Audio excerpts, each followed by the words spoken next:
McHale who gets the catch.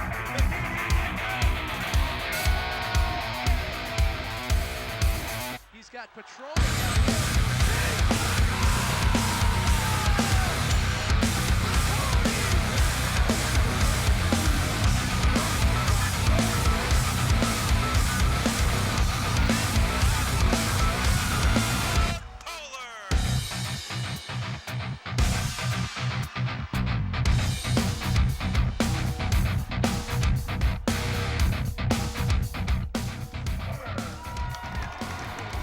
It's football time once again in White Bear Lake, and it's a season opener here between the White Bear Lake Bears and the Anoka Tornadoes. All by myself once again tonight. My name is Alex Westad, a White Bear Lake alum of the year of 2011, and we're joining you here for a football team and a football program in the White Bear Lake Bears.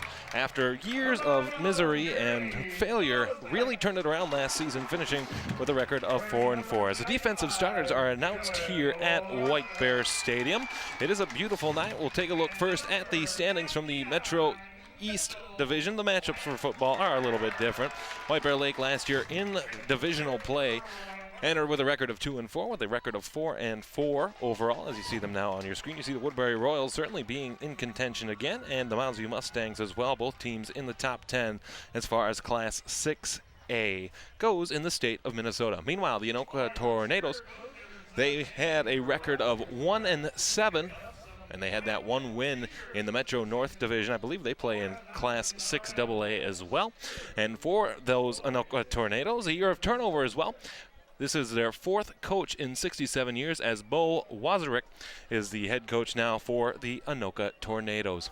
Our featured player to watch for the White Bear Lake Bears, it's senior running back, defensive back, all over the field player, Mr. Bryce Peters. Last season for the White Bear Lake Bears, 66 attempts. He had 22 yards and 3 touchdowns in the 6 games that were on record. With football, the stats can be forgotten about, unfortunately, as you see Peters going back to play special teams in this one. A couple of rule modifications as well in 2019 that we will talk about as they arrive. The Bears won the opening coin toss. They have deferred to the second half of play, meaning that the Anoka Tornadoes will get the ball to start, and they will move from right to left across your television screen. Back on return duty is sophomore number 18, Wesley Lawver. He is on the far side, and I believe it is number 8, Chris Weber, senior wide receiver, 6'3", 170 on the left side. A perfect night here for football in White Bear Lake. 68 degrees, I believe, is our game time temperature. Wind was blowing a little bit, but it has died down substantially since, and it should be a perfect night to get this season underway. Football teams oftentimes switch off kickers. This time it will be Jeff Odemitten who will be doing the kicking. A junior running back, as he is listed, 5'11", 180. And again, you see there the American flag flapping beautifully in the wind here in White Bear Stadium. As the Bears will kick off from left to right again. The ball spotted on the tee on the near side hash, the 40-yard line. As Odemitten winds up the kick, and the football season is underway. Ball going back, it'll be Weber to field it just inside the 5-yard line. He'll cut it out to the near side, missed the tackle there, and he's pushed out of bounds just as he crossed the 17-yard line. That's where the first drive of the season will begin for the Anoka Tornadoes. Is actually on return duty was number 9, Adam Chapman, the senior wide receiver, defensive back, 5'11", 179 for the Anoka Tornadoes. Last year, a season ago, the Anoka squad ran a run-heavy offense. They rushed about 171.2 yards per game. They passed for 41.2 yards per game. And so we'll see what offense the Bears will have to contend with here tonight, as the Tornadoes huddling on their far sideline, the visitors' sideline here on the north end of White Bear Stadium. And it'll be 1st and 10 upcoming for Anoka as the ball spotted at their own 18-yard line.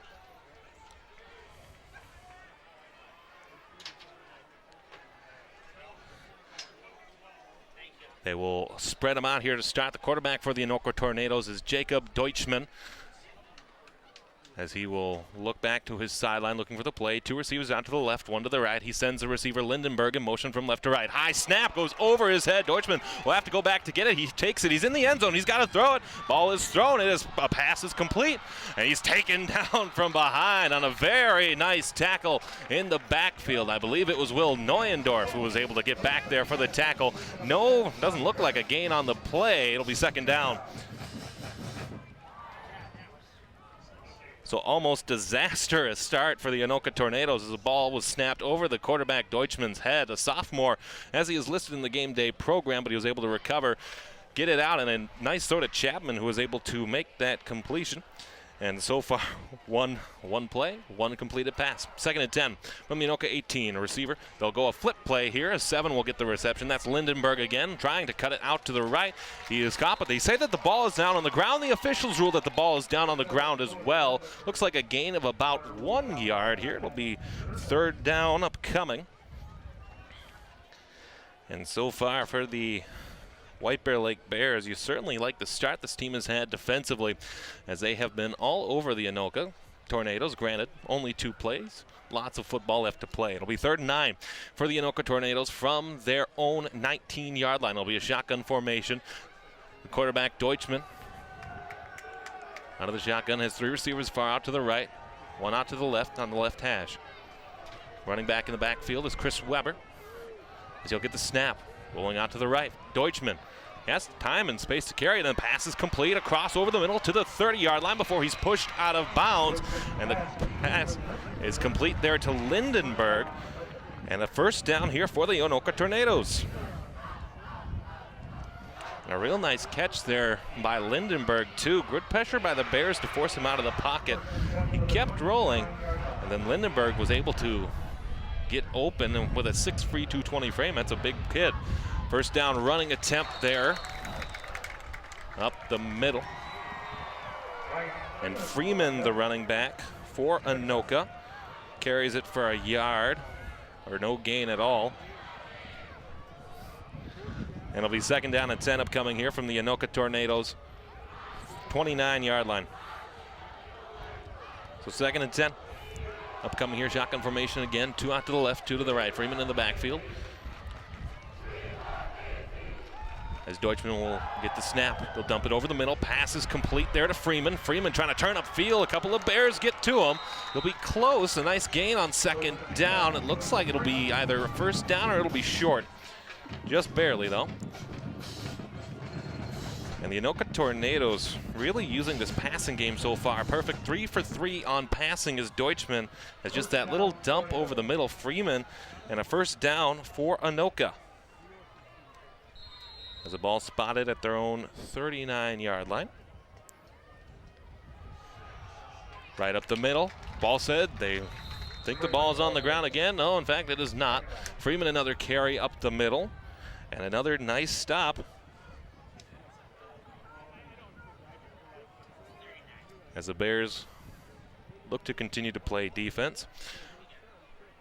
For Anoka, many of their leaders all gone as far as, or repurposed rather, as it comes to their offensive leaders on the side of the ball. Their rushing leaders last year was number 24, Dylan Schmidt, who had 39 carries, 285.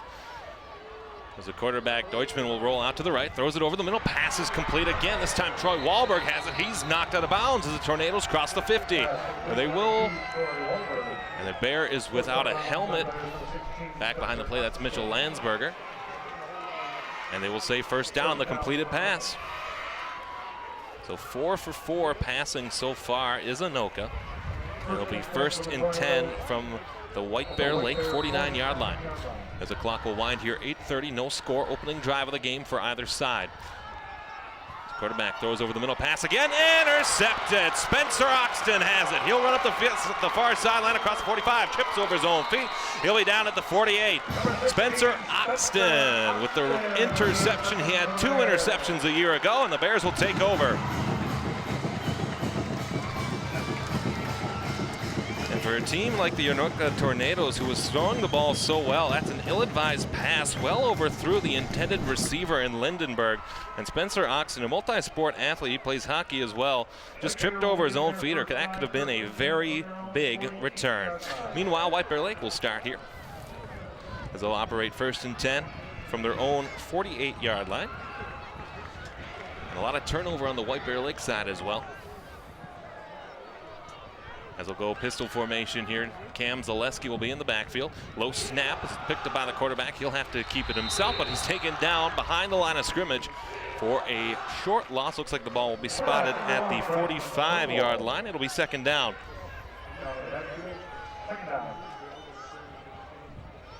So both first plays for both of these teams tonight has been a mishandled snap.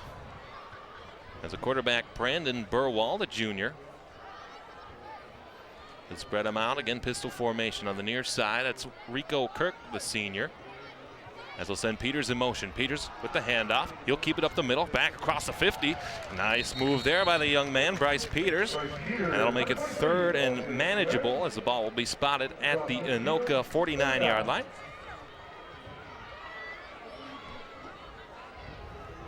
And that will bring up 3rd down. Peters, again, the rushing leader for White Bear Lake a season ago in 66 carries. He amassed 212 yards, 3 touchdowns. He did have 1 fumble.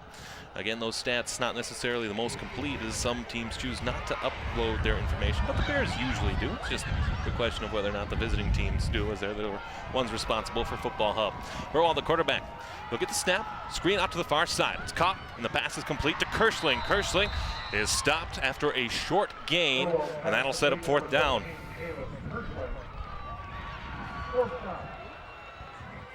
So the Bears, after that 1st down mishap, were forced to go to the outside, and the screen play there made for Caleb Kirschling, the junior, 5'11", 160, will bring in the punting team. And doing the punting, it'll be Jeff Odemitten, the, again, listed as a running back, but looks like he'll do the kicking duties tonight. They'll have extra protection back as well. And we'll have a timeout called by Anoka. That is their first of this game with 6:23 remaining. No score. Both teams have had a chance to possess the ball. And we will take a look now. I believe that is, I'm not quite sure who that is. Wish I could say. But so far, both teams have had an opportunity to possess the ball. The Anoka drive ended after 8 plays with an interception that Spencer Oxton returned just inside of the 50. And now it looks like the Bears will have to punt this one away, ending their first drive rather on a 3-and-out. Lots of football going on as head coach Ryan Bartlett comes back from the sideline in his season here as White Bear Lake Bears head coach. We had the opportunity to talk with Coach Bartlett last week, and we'll air parts of that interview coming up here at halftime, so we certainly hope that you will stay tuned for that. The officiating crew, a reminder, the Minnesota State High School League always looking for officials to come out and continue to grow their passion for the game. If you feel so motivated, go to mshsl.com and click Become an Official. The quarterback again, Odemitten, will stand at his own 39-yard line. They'll send Peters in motion from right to left. He'll protect on the left side. Odemitten gets a snap. Nice line drive, high kick. It'll send the return man Barrett back. He'll bounce and go into the end zone as Oxton touched in the end zone. It would have gone in anyway. And it'll be a touchback, and Anoka will start their 2nd drive of this football game. Anoka on their first drive, they started at their own 18-yard line. They went 8 plays, and then an interception pass made by the quarterback, Jacob Deutschman, into the hands of Spencer Oxton, ended the Anoka drive. And so 6:23 remaining. It'll be 1st and 10 for Anoka with the ball spotted at their own 20-yard line. Deutschman, the quarterback, he has Freeman in the backfield with him. They'll go 3 out to the left, 1 far out to the right. As Deutschman will look into this White Bear Lake defense. Now he looks back to the sideline for the Bears defensively. They averaged 27.7 points per game a season ago. Handoff is to Freeman. Nice tackle on the outside. Excellent blitz and pressure combination there. Dylan Larson was there for the Bears. There was another man there as well. And that'll be 2nd down with a loss of 1 on the play.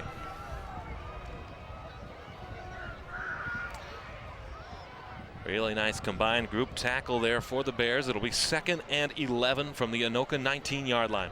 Shotgun formation again, Freeman in the backfield.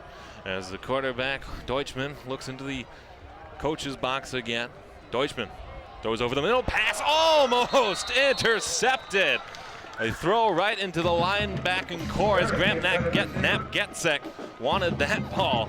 And almost 2 possessions, 2 interceptions for the Anoka Tornadoes. It'll be 3rd down. Well, Deutschman again, they've been throwing the ball fairly frequently, as the pass was intended for Barrett, but Napgetsek just able to get his hand on it, break that one up. So 3rd and 11 here from the Anoka 19-yard line. They'll go shotgun formation again, 2 left, 2 right. Deutschman evades the pressure, got him, bring him down. He's down for a sack. It's not an interception, but a sack for the Bears. Is getting back there. Monte Collins, the senior defensive end, gets back there for the first sack of the night.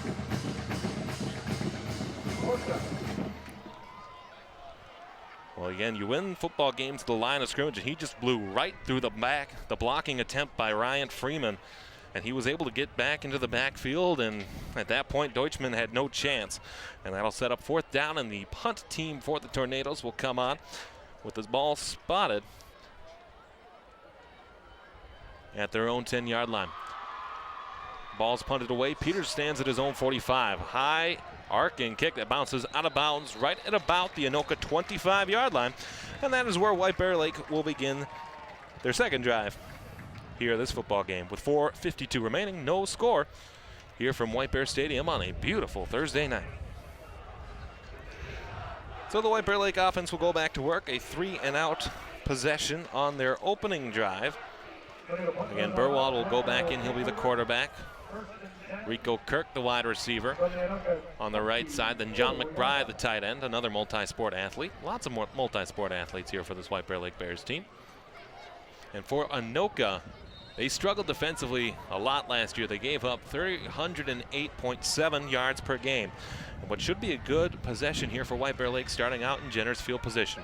Hand up off the middle as it's getting there to Zaleski. Cam Zaleski, a nice run on 1st down. Gain of, gain of about 5. It'll be 2nd down.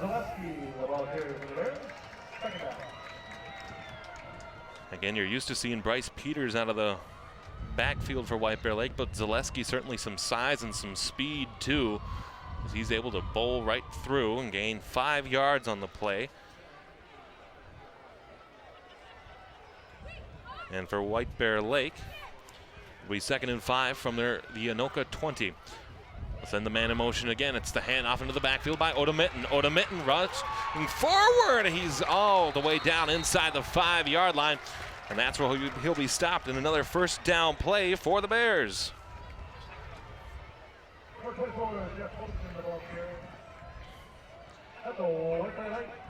See Oda Mitten, a nice run there. He was able to get through a couple of ankle tackles, and he's brought down inside the 4-yard line. And they are doing a great job of rushing through as many receivers as they can. And so it'll be 1st and goal here for White Bear Lake from the Anoka 4-yard line. As a goal pistol formation, Burrow on the quarterback, Zaleski in the backfield, has Oda Mitten near side to the left. And Peters far out to the right. Handoff is to Zaleski. Breaks through, touchdown, White Bear Lake. Cam Zaleski breaks the ice on the season for White Bear Lake. 6-0 Bears.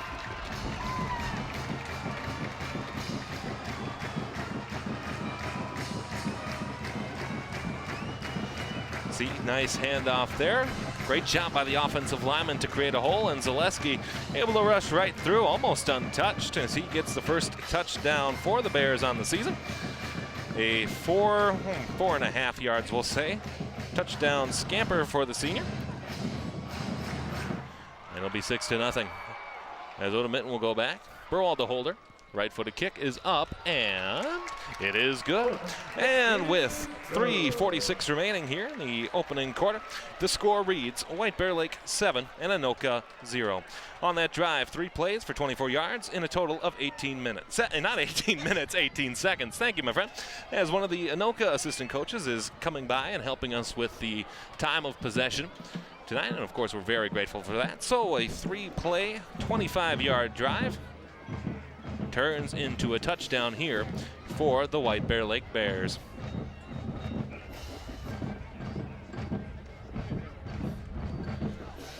Meanwhile, Anoka will get their third shot at the football.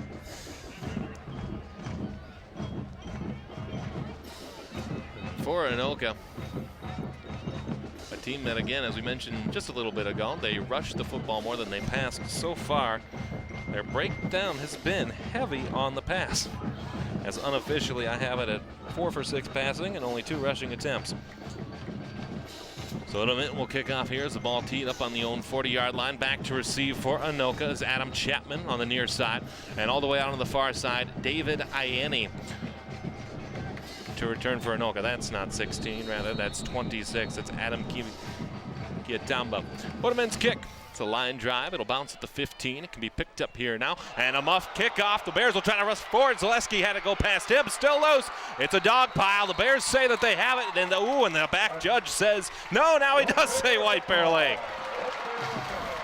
So a muffed kickoff return by Chapman gives the Bears another opportunity right on the doorstep. You see Chapman just had to hit his knees. You do have to look into the sun, and I wonder if that played a feature there. A couple of Bears there in the pile. Zaleski there as well. And it'll be White Bear Lake football. And a turnover there by Anoka.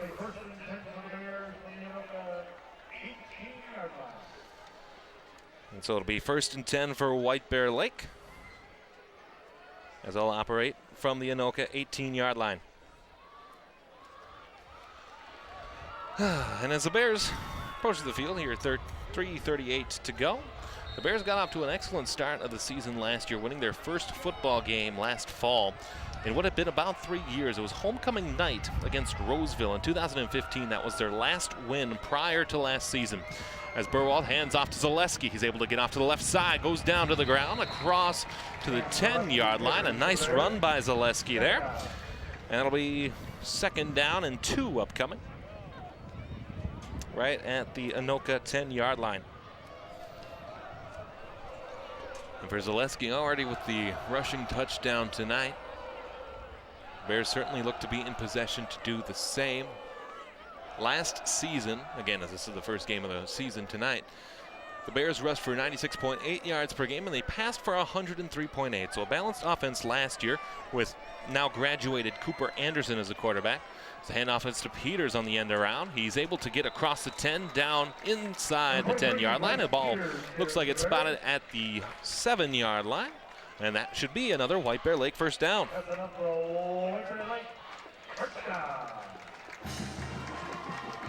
So 1st and goal upcoming here for White Bear Lake from the Anoka 7-yard line.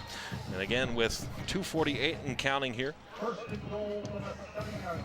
in this opening quarter of play. Anoka has used a timeout. White Bear Lake has all of their 3 left.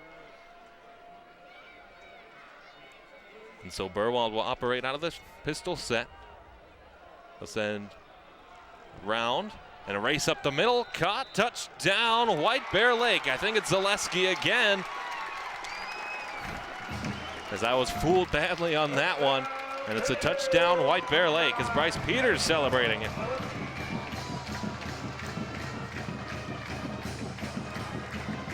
I was fooled on the end around. A real nice play. No, it is Zaleski again. Zaleski right up the middle. I don't think Anoka saw him. I certainly did it. And so Zaleski with the 7-yard touchdown rush. He extends the Bears' lead currently to 13-0. There'll be another extra point chance for Old Minton. As a right-footed kick is up, and this one is good. And with some fortuitous field position, the White Bear Lake Bears lead with 2:33 remaining by a score of 14-0. As again, the Anoka coach coming over to help us out. 3 plays for 18 yards and a total of 1 minute and 5 seconds. So really efficient when they are given some short field position with which to work. as both of their touchdowns have come on drives that have started within the 25-yard line. As you see again, Anoka head coach, new head coach, Bo Wozrick, I'm sure he wanted his first game to go a little bit better than it has so far, with 2 turnovers so far, really hurting Anoka's chances. It was an interception made by Spencer Oxton on the first drive of the game, on a drive that had promise as it moved across midfield into the White Bear Lake territory. And then their second drive was a 3-and-out, which punted, and a bad punt gave the Bears the position right inside the 25-yard line that Cameron Zaleski was able to punch in a touchdown. Here's Oda Minton to kick off. Right-footed kick, another nice kickoff as it goes here on the near side. Another chance here for Chapman. Chapman will field it inside his 5 to the 10. He'll try to cut it back. Then a flag comes in. He'll be down at the 15-yard line. We'll see what the flag is. Has a nice job there by Chapman to rebound after the last kickoff where it was muffed and gave White Bear Lake the ball right at the 18-yard line. Again, it is, if you haven't been to White Bear Stadium, it is tough looking into that sun as you're walking from right to left, or I guess from west to east into the stadium. It is tough to see. It will be some sort of a penalty here. I admittedly had my head down working on notes, so it'll be a penalty against Anoka. That'll back them up, and the ball will be spotted at their own 5-yard line. For Anoka, they've had drives that have started at the 18-yard line, the 20-yard line, and then the muff kickoff. So far, they've had really tough field positioning with which to work for the Anoka Tornadoes. As they'll operate here, 1st and 10 from their own 5-yard line. They'll go shotgun formation. The quarterback again is Jacob Deutschman, the sophomore, 6 feet tall, 180. And they'll work here on the near hash. 2 out to the left, 1 man in the backfield with him. It's Ryan Freeman. And 2 far out to the right, a little more space. Man in motion, Lindenberg behind the backfield. As the ball is given to the keeper himself, he'll spin out of tackle. He'll be able to fall forward to the 2 for a 2-yard gain. It'll be 2nd down.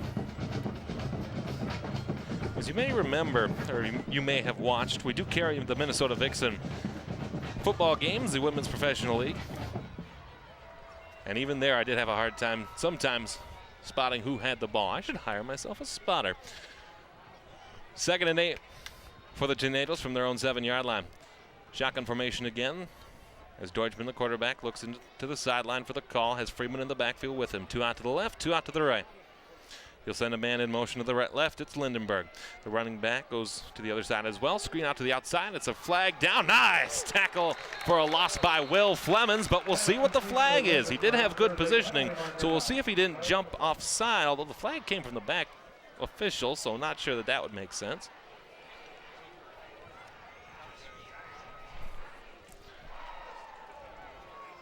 So we'll await to see. Press box believe it's a motion against. That's exactly what it is. It'll be against Anoka. They'll decline. And so the result of the play, on a nice play by the cornerback, the senior Will Flemons, for a, looks like it's officially no gain, as the official's still trying to figure out what's going on. In fact, we're still doing the same. It did say it was declined. So it should be 3rd down. They're still trying to figure it out. The stick spotted right now at the 8-yard line, but I thought there was a loss as the ball itself is spotted at the 4. So now that they figured that out, 3rd and 11 from the Anoka 4. A nice play by Will Flemons. So 3rd and 11 here for Anoka from their own 4-yard line. They'll go shotgun formation again, as the Bears will look to send pressure, looking for the safety, or for perhaps forcing a turnover. Gets snap as the quarterback Deutschman will roll out to the right. Evades the pressure. They're trying to get to him. He was able to get to him for a loss. Nice tackle in the backfield, young man. Excellent play there. Monte Collins getting into the backfield, and then he'll force a punt.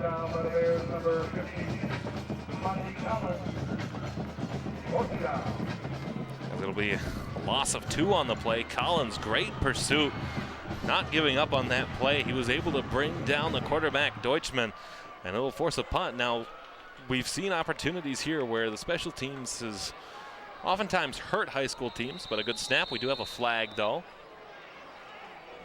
It will be against Anoka, is the presumption. That's exactly what it is. And it'll back them up even further.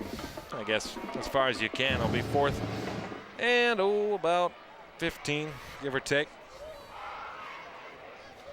So we'll see if the Bears choose to really bring the pressure on to try to force a safety or a turnover there. But the punt gets off. It's a lukewarm drive. The Bears have to be careful here to make sure that it doesn't get hit. It'll take an Anoka roll to the 35, to the 36 down before it is downed. Right there, and the Bears will get the ball 1st and 10. That's another drive starting on the Anoka side of the field. It'll be 1st and 10 for the Bears, starting at the Anoka 36-yard line. White Bear Lake with possessions that have resulted in points on their last 2 drives, both Cam Zaleski rushing touchdowns. It's a 4-yard touchdown the first, a 7-yard touchdown the second, with 29.7 seconds remaining, 14-0 your score. Here from White Bear Stadium, Alex Westad for Suburban Community Channels here tonight. And the Bears will start here, 1st and 10 from their own, or from the Anoka 36-yard line. Burwell, the quarterback, sends a man in motion. He'll keep it himself. He'll raw to the left, the throw and the pass is complete over the middle, and it's continued to run up the field. John McBride with the catch. He goes out of bounds. A nice catch and run by the young man, John McBride. And another 1st down for White Bear Lake. And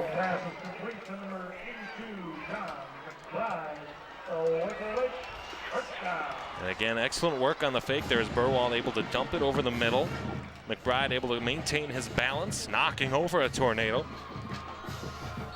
Before a nice gain there on 1st down, giving the Bears another.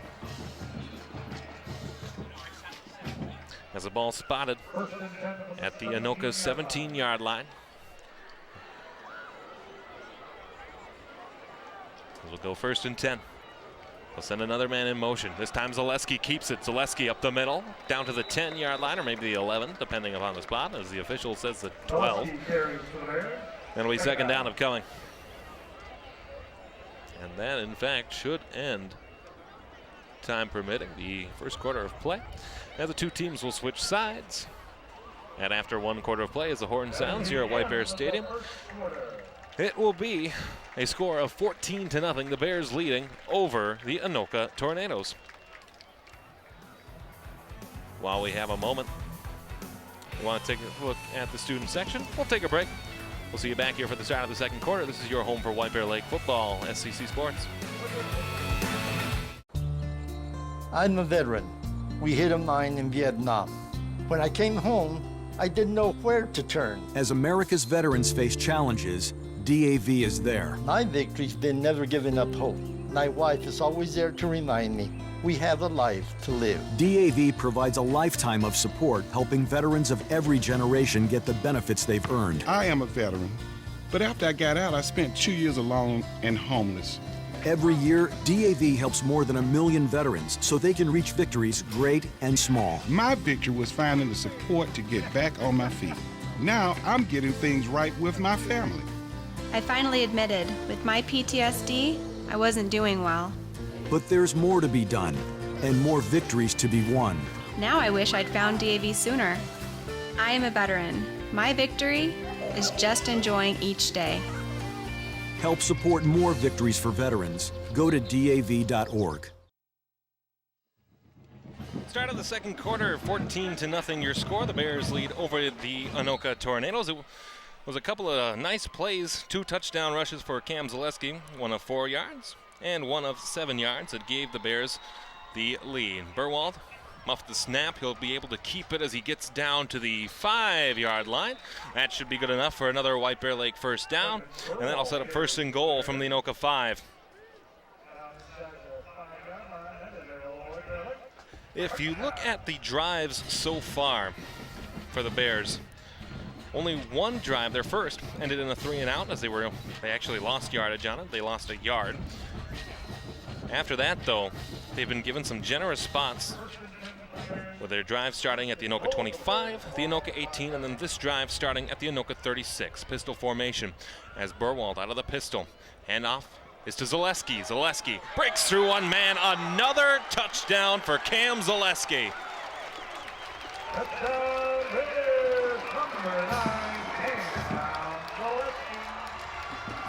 So Zaleski completes the hat trick from 5 yards out. And the Bears continue to add to this rushing attack,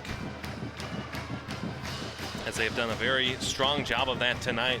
You admire the effort, certainly, of Rowan Youngling of trying to stand up Zaleski, but unable to do so, as the senior would not be denied his 3rd touchdown of the night, giving the Bears a 20-0 lead. New kicker this time. It'll be number 16, Spencer Oxton, doing the kicking for White Bear Lake. Ball's down, the spot is up, and the kick hits the upright and bounces down. No good.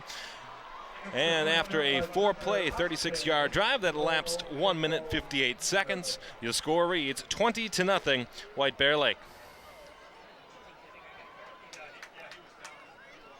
The speculation from our friends in the press box that Jeff Odemitten unable to continue the kicking duties tonight, and he's being looked at on the sidelines by the athletic trainer, Christy Lammers, who does an excellent job all season round for all of the White Bear Lake athletics programs. And so another chance for White Bear Lake to continue to add to their lead, as the score now reads 20-0.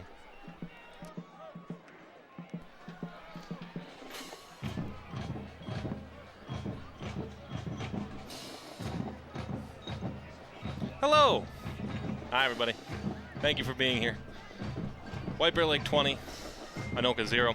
It's been kind of an interesting game tonight. Two teams that we expected different things out of. The Bears moving in the right direction, and Anoka Tornadoes football team trying to continue to build upon their program as the best that they can do. 3 consecutive plays have resulted in rushing touchdowns for the Bears. And for the Anoka Tornadoes, they've had to punt, and they've turned the ball over twice, once on an interception and once on a muffed kickoff. So Anoka will get another chance at it here, as Anoka has a total of three first downs in the entire game so far, and those all came on their opening drive of the game, with 11:32 remaining here in this opening half of play. So Oxton again, the kicker now for White Bear Lake. As Oxton, right-footed kick, hangs up in the air, goes to the far side, where it can be fielded there by Chapman. Chapman trying to rush to the outside, and it goes out of bounds as he crosses the 30-yard line. Looks like the ball will be spotted right about the 32, 33-yard line. And that's where Anoka will start the first drive of this second quarter from their own 33-yard line. You see the Anoka fans on the far left side of the visiting stands here at White Bear Stadium. They chose to go with, looks to be a beach theme tonight. And I think White Bear Lake did the same, although they went with a little more of the tropical route. Certainly love to see every fall the way in which these students choose to dress up and show spirit. Can't wait for the orange wave of homecoming. That'll be coming up here in the last week in September. It'll be an opportunity now for Anoka to put some points on the scoreboard and cross the 50-yard line again. The handoff, this time it is a keeper to Madeline as he rushes up the middle for a gain of about 3. It'll be second down. As that was 13, Ethan Kelly, the ball carrier. As it looks like Anoka choosing to go with the hurry up here. They'll go shotgun formation again. With a quarterback, Deutschman, Kelly in the backfield. Deutschman gets a snap, throws up over the middle, pass is complete, and the big man able to get it down to the White Bear Lake 40-yard line. A nice catch made by Lindenberg.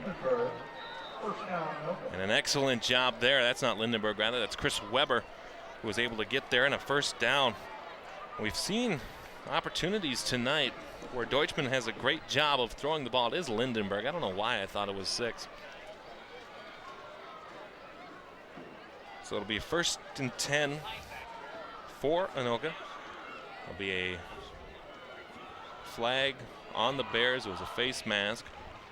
So they'll decline, of course. It'll be 1st and 10 for Anoka from the White Bear Lake 41-yard line. This is the second drive. This is as far as they've gone into White Bear Lake territory tonight. Their first drive went to the 49-yard line of the Bears before it was intercepted by Spencer Oxton. The only interception for either team tonight. And so they'll go shotgun formation. 2 out, 2 far to the right, 2 on the near side of the left. 1 in the backfield with the quarterback, Deutschman. It's Ethan Kelly.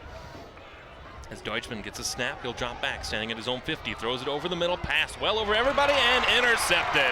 Will Flemons with the interception. He gets to the 15. He's taken down at the 20. Will Flemons has made a number of nice plays tonight. The second interception for the Bears, and they'll go 1st and 10 from their own 20.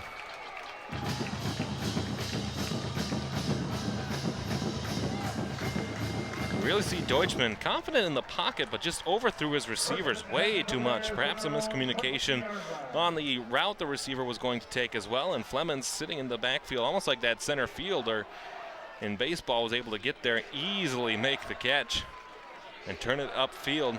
So for White Bear Lake, what will be their worst starting field position for a drive, they'll start 1st and 10 from their own 20-yard line.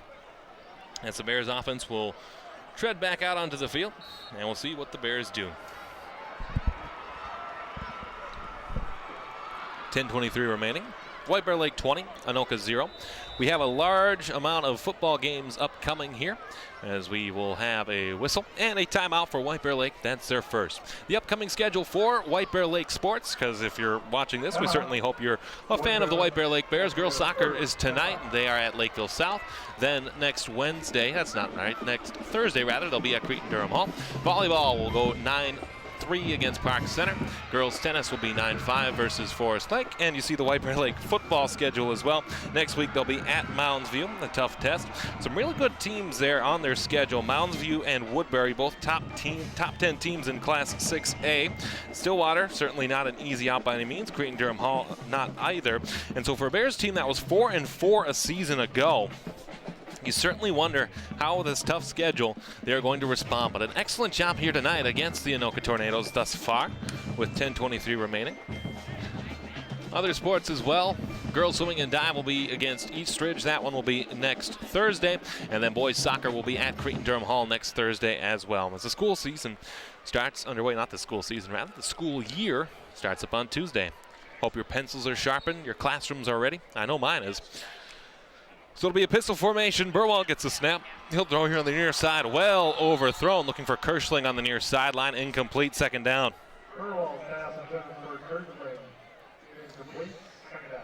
So that's the first incompletion on the day by my unofficial statistics for Burwell.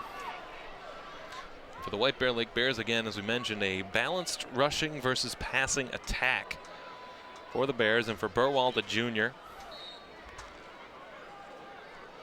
he's been very consistent tonight, carving up the Anoka defense. So 2nd and 10, pistol formation. They'll send the man in motion. Peters fakes the handoff. It went right up the middle, rather. Zaleski, I thought, had it. Right back to the original line of scrimmage. And it'll be 3rd down and 10 on the rush. Zaleski again, 3 touchdowns so far from 4 yards, 7 yards, and 5 yards out. This will set up 3rd and 10 for the White Bear Lake Bears from their own 20-yard line. 9:54 in counting here in this opening half of play.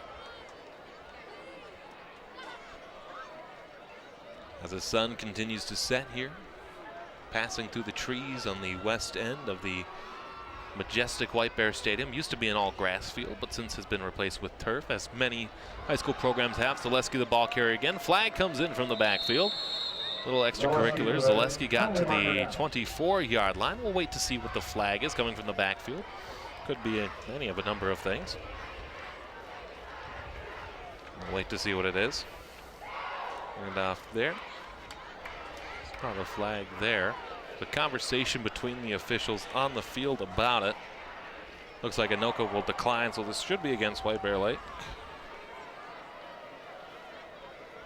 As Zaleski was able to get out to the 24-yard line, and that'll send in the White Bear Lake punting team. And it is holding that is the official call. So the Bears will punt from their own 24-yard line.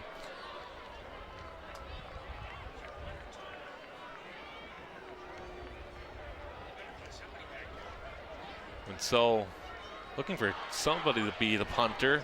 As coming back into the game, Jeff Odemitten will come back in. Would have been a concern had nobody been back there and they decided to snap the football. There's a new rule change about the timing of that too, and we'll get to that after this punt. Odemitten back into the game, a nice line drive punt. As it goes back, it bounces, be careful. He's right there, and the Bears are able to down it at the Anoka 45-yard line. And that's where the Tornadoes will take over 1st and 10 from their own 45-yard line.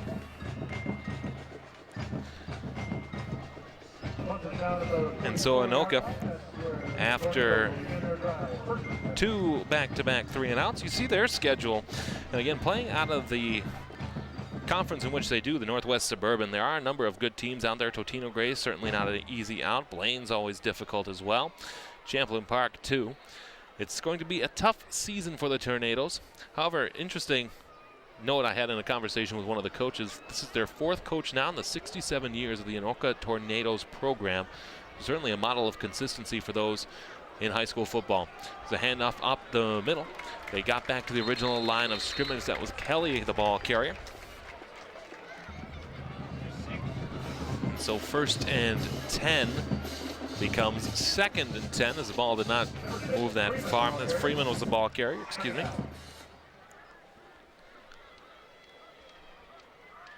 The ball spotted at the Anoka 45-yard line.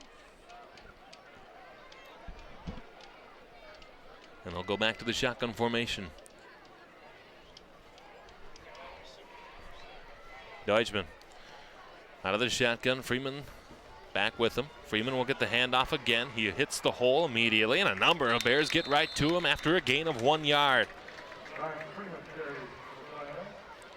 So it'll be 3rd down and 9 from the Anoka 46-yard line. Freeman, again for a rush-happy Anoka team a year ago, averaging 171 yards per game on the ground. With the interceptions and the overthrows, certainly the right decision perhaps to go back to the running game, seeing what it can do for you. So they'll work out of the shotgun again. Deutschman, he'll get the snap. Throwing here on the near side, pass is complete, and a catch made as it goes into the White Bear Lake territory by Barrett as he gets across to the 40-yard line. And the first down for Anoka since their opening drive of the game. As it'll be 1st and 10 for Anoka from the White Bear Lake 40-yard line, as they will operate out of the no huddle with 7:56 remaining, 20-0, White Bear Lake leading. Freeman goes in motion to the left. They'll throw a screen out to the left side. Freeman met in the backfield, and a nice ankle tackle made by Spencer Oxton. Oxton with an interception already tonight. That'll be 2nd down upcoming here. Looks like they spotted him a yard short. So it'll be 2nd and 11 for Anoka from the White Bear Lake 41-yard line. Some miscommunication there between the receivers, as Lindenberg will move out with 3 receivers to the right. Still communication between the Anoka sideline. In the backfield, it's Ethan Kelly. And up the middle, Kelly with a hole and a head of steam across the 30 before being spun down. And a nice tackle made there, otherwise Pater's perhaps on the mind of Ethan Kelly. And it'll be another 1st down for Anoka. And the Tornadoes certainly have had that offense operating here on this drive. They're already inside of the 30, another hurry up. Kelly gets the handoff once again. Hits the hole before a number of Bears are able to stop him there, and the whistle blows. That'll be 2nd and 9 upcoming. As the ball will be spotted right at the 25-yard line.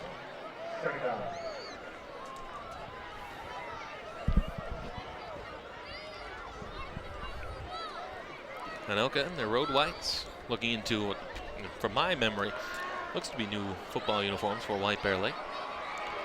Blacks, white numbering, the orange trim. The hand off to Kelly. Off to the left side. He gets across to the 20, to the 15, to the 10 before he's spun down by 2 Bears right at the 5.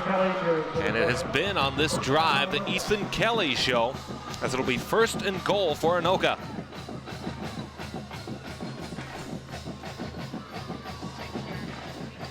Looks like the ball spotted right about the 7-yard line. We will have a whistle and a timeout for White Bear Lake. That's their second of the game. They have one remaining.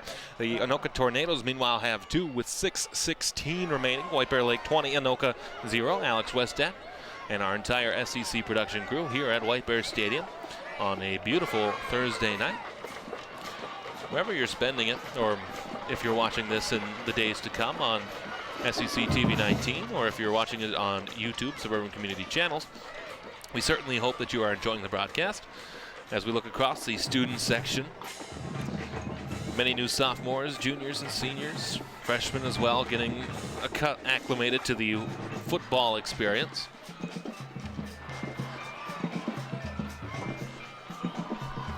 Meanwhile, folks, we want to remind you to check out our other SCC shows, including Inside Healthcare. Your host, Jody Ritaka, brings you this monthly show, providing tips and up-to-date information on a variety of healthcare issues. Many of the show topics often relate to women's health. The show airs every Wednesday and Thursday at 6:30 on SCC Community, Comcast Channel 19, or 801 in high definition. That's Inside Healthcare, right here on SCC. So for the Anoka Tornadoes, their drive here, 8 plays, as they have gone from their own 45-yard line for a total so far, if my math serves me right, of 53 yards. And 7 the quarterback now, as that'll be Lindenberg, who will keep it on the, I guess, wildcat formation as a pile pushed right to the 3. The officials finally blow it dead as the ball got somewhere in that 3 to 4 range. The second down upcoming.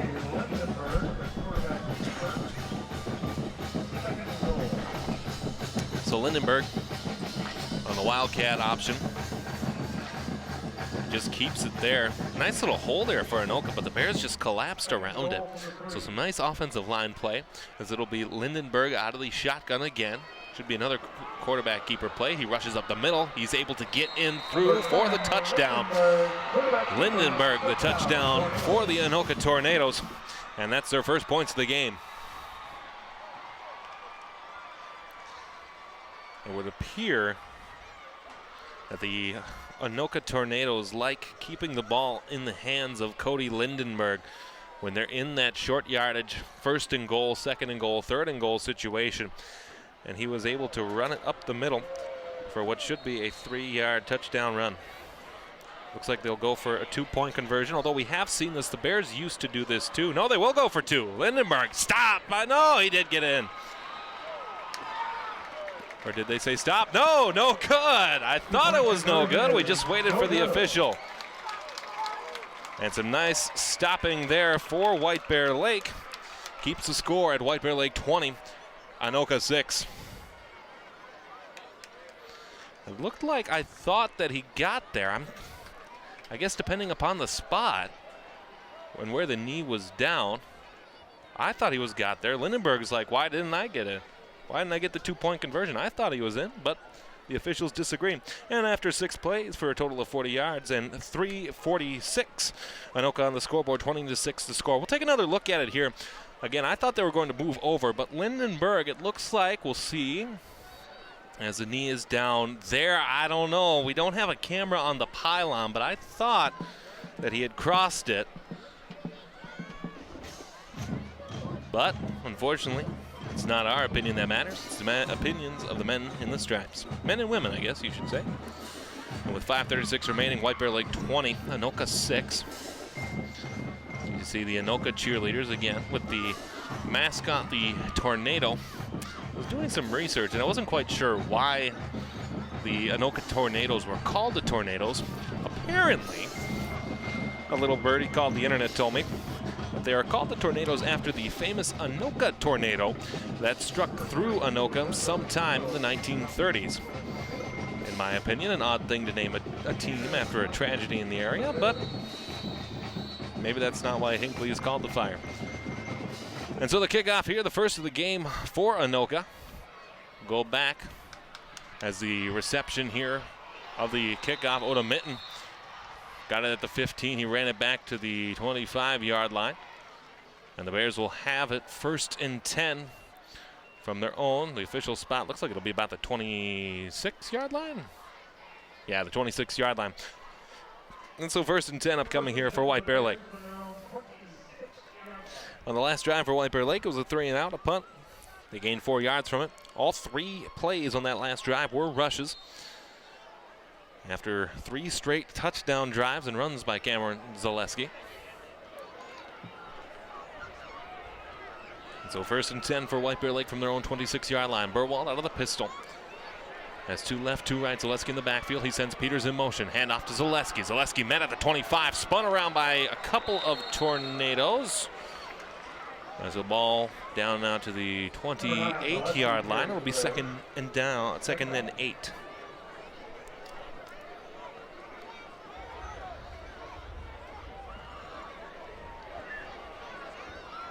It is youth football night here at White Bear Stadium too. You see lots of young people wearing the youth football jerseys. In my time at White Bear Lake, I think I played on a team called the Panthers. I think we had red and maroonish jerseys. The Sun Devils, that was the team that everybody wanted to be on.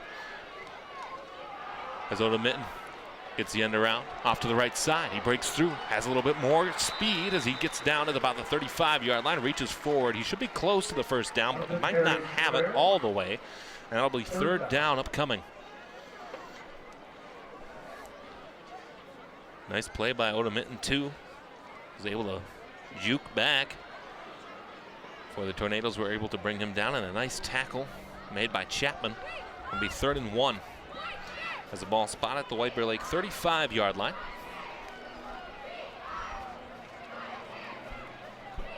As the Bears approach the line now, they'll go pistol formation again. Zaleski in the backfield, Birdwall at quarterback. 2 out to the left, 2 out to the right. Hand off Zaleski. He's got it. Cross down.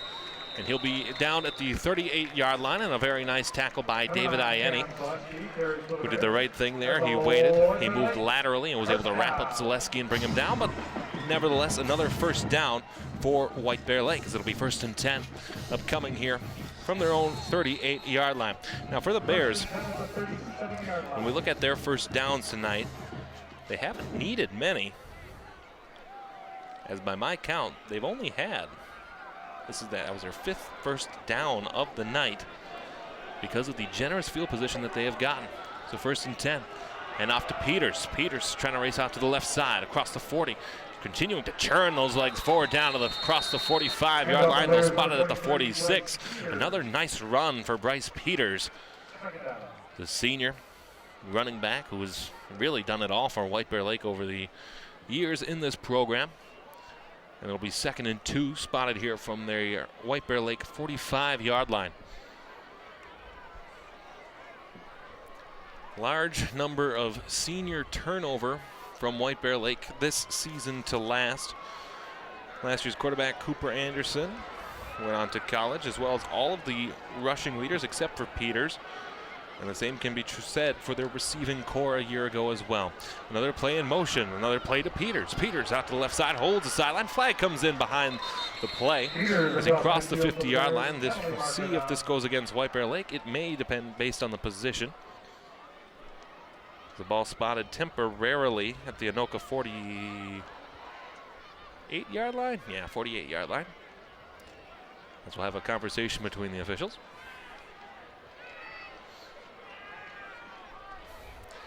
And due to the conversation, this should be against White Bear Lake. The drum line's here tonight, and they always do an excellent job of that.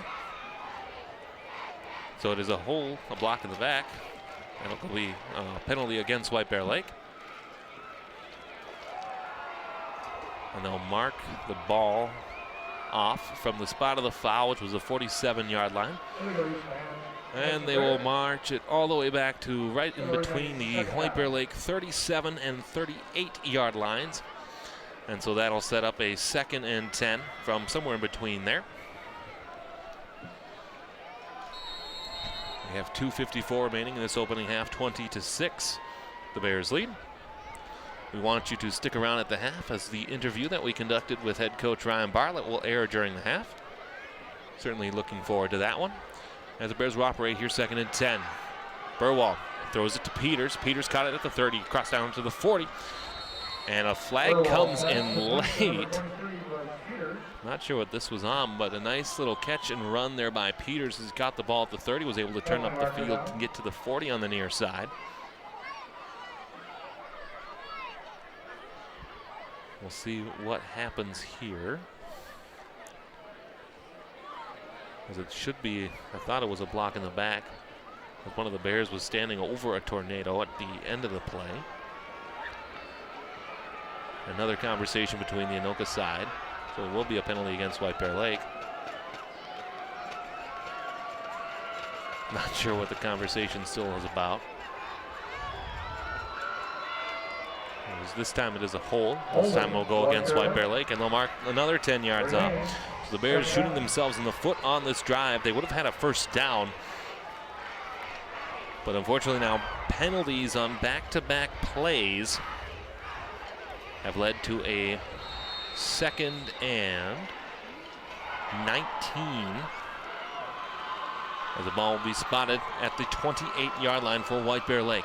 As they'll approach the line, pistol formation. One receiver far out to the right side, that's Rico Kirk.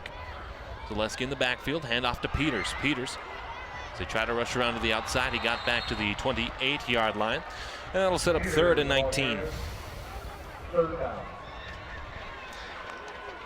And it feels as though they've run that same play, that sweeping swing route for Peters, whether it be the rush on that play or kind of a pass the same way.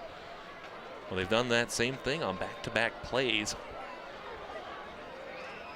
And whether it be via penalty or via good defense from the Anoka Tornadoes, they've been unable to do anything with it. So 3rd and 19 from the White Bear Lake 28. Kirk in motion from right to left.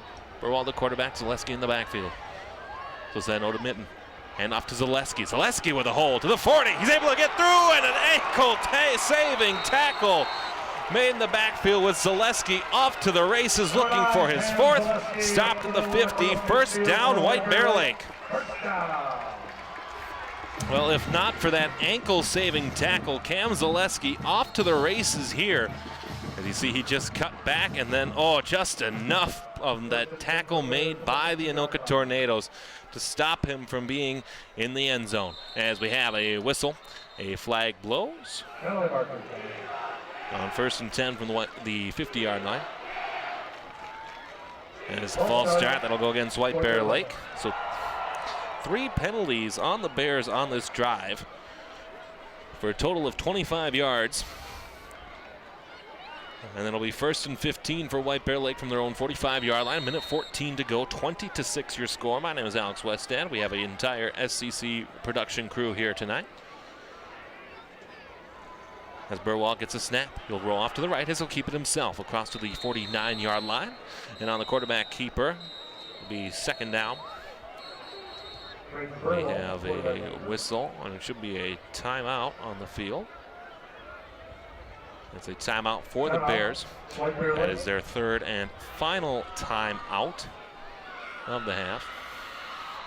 That pistol formation has been working pretty well for White Bear Lake.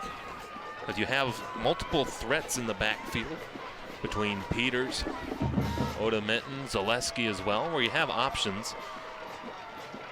It's been a while since we've seen a throw. I've only had the Bears at 2 for 3 so far. And so we'll see what kind of play they draw up here on 2nd and 11. Again, the interview with Coach Ryan Bartlett coming up at the halftime. Looks like the cheerleaders will have their usual show, as they always do, at halftime of the football games. We'll have 2nd and 11 here for White Bear Lake as they approach play here in the middle of the field. Not on a hash mark either way.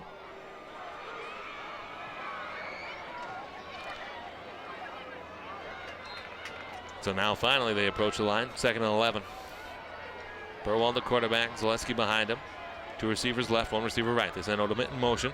Burwell keeps it, throws up into the pocket, well overthrown for everybody, looking for the intended receiver of Peters, but Peters unable to get back there for the incompletion. 2 for 4 now on the night as Burwell. It'll be 3rd down. Burwell, the junior, had the opportunity to have him in a couple of my classes. Excellent young man.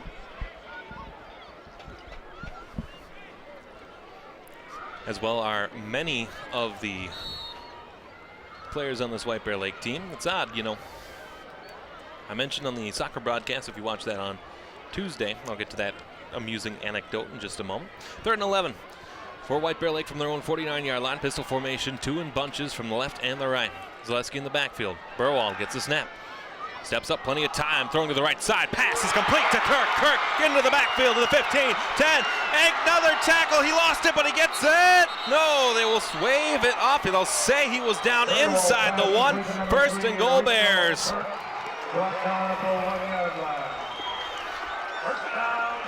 So 1st and goal upcoming for White Bear Lake. A nice pass by Burwald. Plenty of time to get it to the senior Kirk, who was just able, and another ankle-grabbing, touchdown-saving tackle by the Tornadoes. As Kirk continuing to look back to see just enough on that tackle by Chapman to stop him from being in the end zone. The whistles blow, and timeout Anoka. That is their second. They'll have 1 remaining, and they'll stop the clock with 35.2 remaining. 20-6, White Bear Lake leading. White Bear Lake with no timeouts, Anoka with 1. So you would imagine to see a couple of throws. Here we'll take another look at the Rico Kirk catch. You see again there, Burwald just standing up in the pocket. And a nice perfect ball to Kirk, who found a hole back behind that Anoka zone coverage. And just the speed of Kirk, he's 6'4", 170. That's an easy target for a Lake. He was able to just rifle it right in there. A real nice pass. So it'll be 1st and goal from the 1. No timeouts remaining for White Bear Lake, so we may see some throws here if they do not feel confident enough as to rush the ball up the middle and try to score. In fact, I wouldn't. I would almost pass every play. However, as White Bear Lake fans my age would know, it used to be a very run-happy offense, run-exclusive almost to the point at times.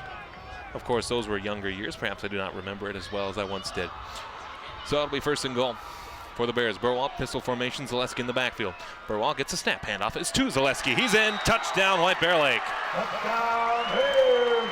Number 9, Cam Zaleski again for the 4th time tonight. A 1-yard touchdown rush. And that gives the Bears a 26-0 lead. No, not 26-0, 26-6. Excuse me. It's been the Cam Zaleski show tonight, and no matter what Anoka has thrown at Zaleski, especially inside the 10-yard line, they have really been unable to stop him, and he has done everything that he can. Oda Mitten's extra point, the kick is up, and it is no good, as I think he just got it to slice a little to the right. And that's 2 missed kicks on extra points for the Bears tonight, and so a play and a drive that went 13 plays for 74 yards and a total of 5 minutes and 1 second results in a 26-6 lead with 32.2 seconds remaining here in this first half of play. And really for White Bear Lake, they really wanted to have a night like this where they could show that last year the program was not a fluke. Again, in conversations with many of the students, most of whom are seniors now, there was a belief among this White Bear Lake team that this would be the year that if they were going to make noise, that they would be able to do so. And granted that Anoka is a program that's having a hard time with things, they certainly look like they are living up to that hype so far here this season. And Oda Mitten will kick off now from right to left. 2 receivers in the deeper part of the ballpark. Chapman off to the far side. I believe it's, can't quite see the number, but Chapman will get a chance to field it. He'll field it from his 5 to the 10 to the 15. Cuts it out to the left side to the 20. Has a bit of a hold to the 25. Knocked out of bounds as he crossed the 30-yard line. It'll be a 1st and 10 upcoming here for Anoka from right about their 30-yard line. The ball looks like it'll be spotted at the 29 with 25.4 remaining here in this opening half. So after that muffed kickoff, Chapman's had some really good returns that has given Anoka some good field position. They've started their last drives after starting inside their own 20. Their last drives, all the drives in the second quarter, started at the 33-yard line, the 45-yard line, and now this drive, which starts 1st and 10 from their own 29-yard line. As they'll go shotgun formation, low snap. As a quarterback trying to evade the pressure, he won't, he goes down. And a sack for the Bears as into the backfield to get to it. Number 52, I think that's Jacob Welch getting into the backfield. I read that number wrong. It's Monte Collins getting into the backfield. So a loss of 5 on that play. That should wrap it up here as the clock has hit zeros. And an excellent start for the White Bear Lake Bears as 4, count them, 4 Cam Zaleski touchdown runs of 1 yard, 4 yard, 5 yard, 7 yards have been the difference in this one, with the White Bear Lake Bears leading Anoka by a score of 26-6. The one Anoka touchdown that came last drive for the Tornadoes, and that was a excuse me, that was a nice little run made by Cody Lindberg, as that was right up the middle for a 3-yard touchdown for Anoka, representing their only score. We'll be back with our interview with the head coach Ryan Bartlett in just a moment. This is your home for White Bear football at CC Sports.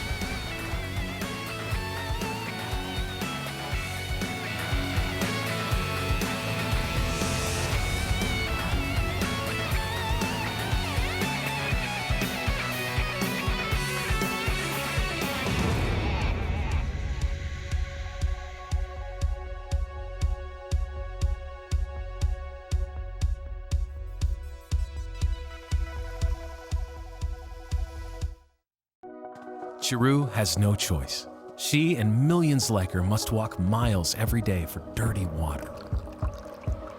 But together, we can end their walk by providing clean water close by. Instead of spending hours walking to get water that makes them sick, girls can be in a classroom that expands their minds, and moms will gain back time to care for their families. Sons and daughters can grow up strong, finally free of sicknesses caused by dirty water. At World Vision, care about clean water runs deep. Deep enough to reach 1 new person with clean water every 10 seconds. Because every child, every person, everywhere deserves clean water and the chance to rise to their full potential. It's true. When you just add water, you change a life. Learn more at worldvision.org. The skills you can develop in the Army National Guard can give you an edge in the high-tech job market of tomorrow. The Guard offers career training to take advantage of your interests in science, technology, engineering, and mathematics. Gain practical experience with emerging technology and equipment that you can transfer to an exciting new field. Get a head start on your career while serving part-time and earning money to pay for college. Visit NationalGuard.com to learn about all of the STEM career opportunities available to you in the Army National Guard. You don't know what I'm going through. Why don't you ever talk to us? What is going on with you? I don't know. Just so down. I just don't care about anything anymore. Depression was hard on me and my family, but it turns out I always had the strength to work my way back. I just needed someone to show me the first step, so I could be me again.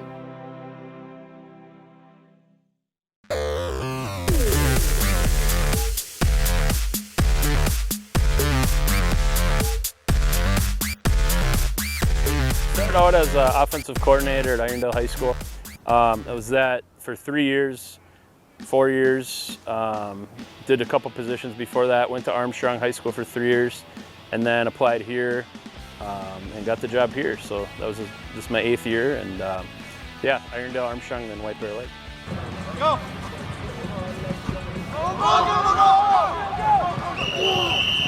I think my experience in high school football was really fun, and then a couple of my buddies got a job as freshman coaches in college, so I tagged along with them, and I just knew from the first time I did it, it's something I just wanted to do. I loved it as much as anything I'd done. Playing sports, coaching was like the same for me. So just from the first time I did it, I was kind of hooked.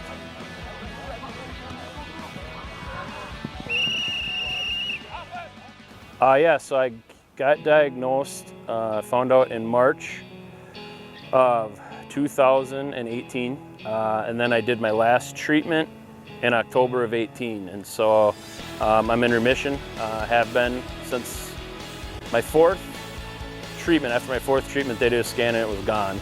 They continued with that last 8, and then I've been in remission. So I have 3 more scans I have to do, October, then April, then October.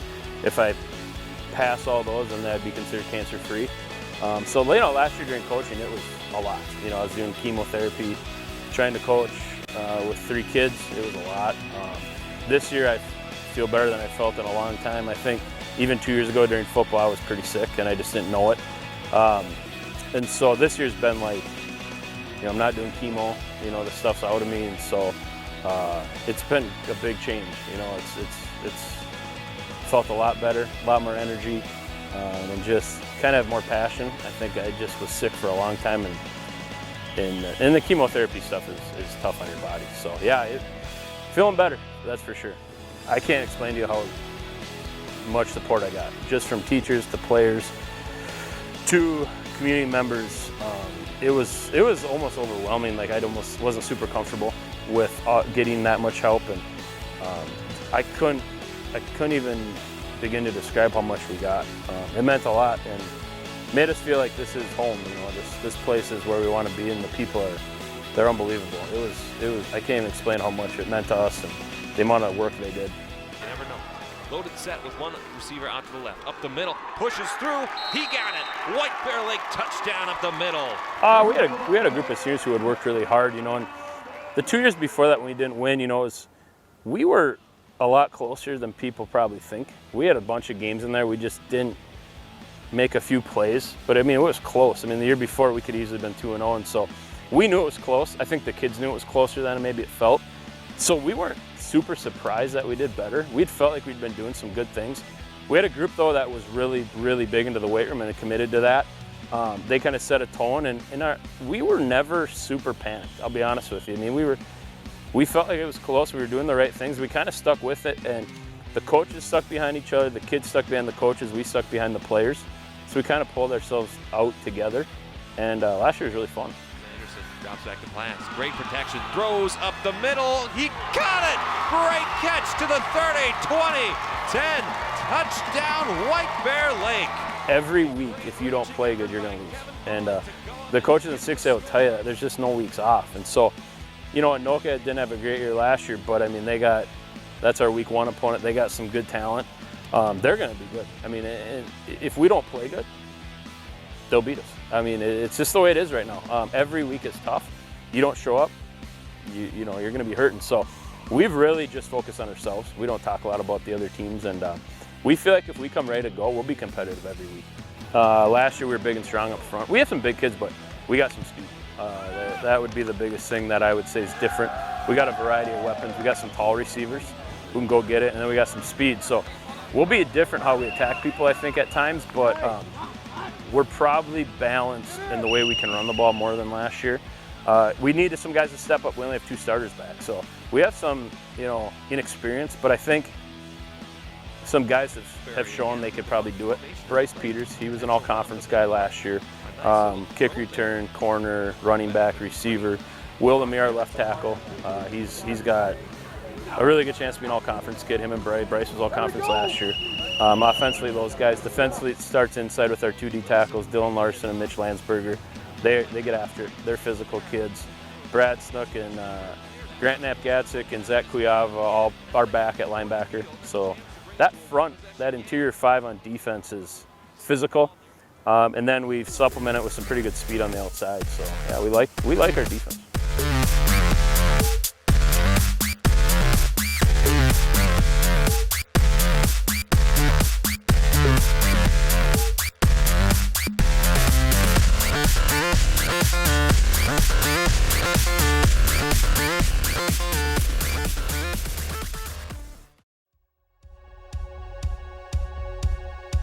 Stadium on the south side of White Bear Lake, where the Bears lead at the half by a score of 26-6. Alex Westhead here for our SCC Sports Group.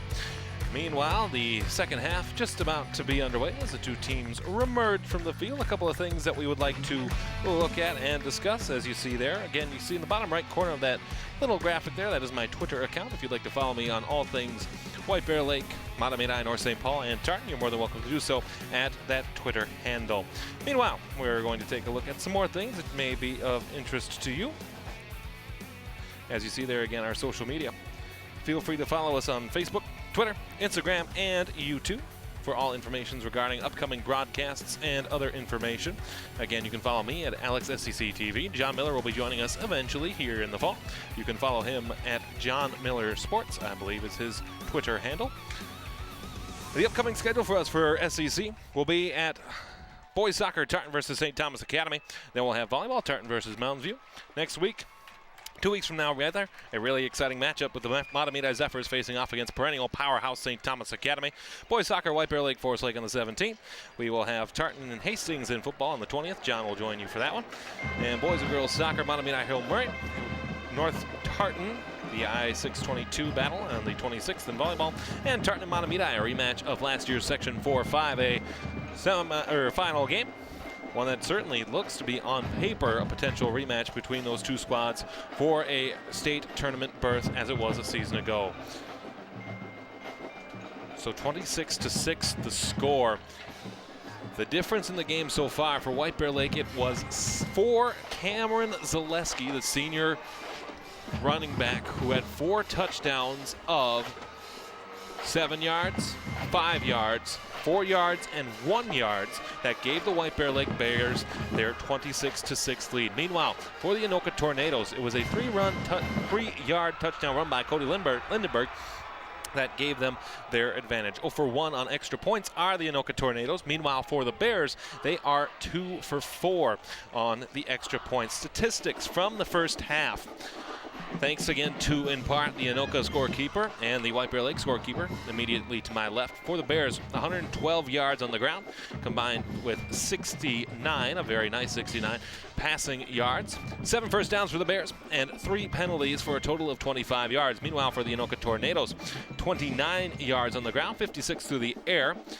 They had, looks like 7 first downs here, combined with 3 turnovers and 2 penalties for a total of 15 yards. The quarterbacks for the Anoka Tornadoes, Jacob Deutschman, he was 8 for 11 with 2 interceptions in the first half.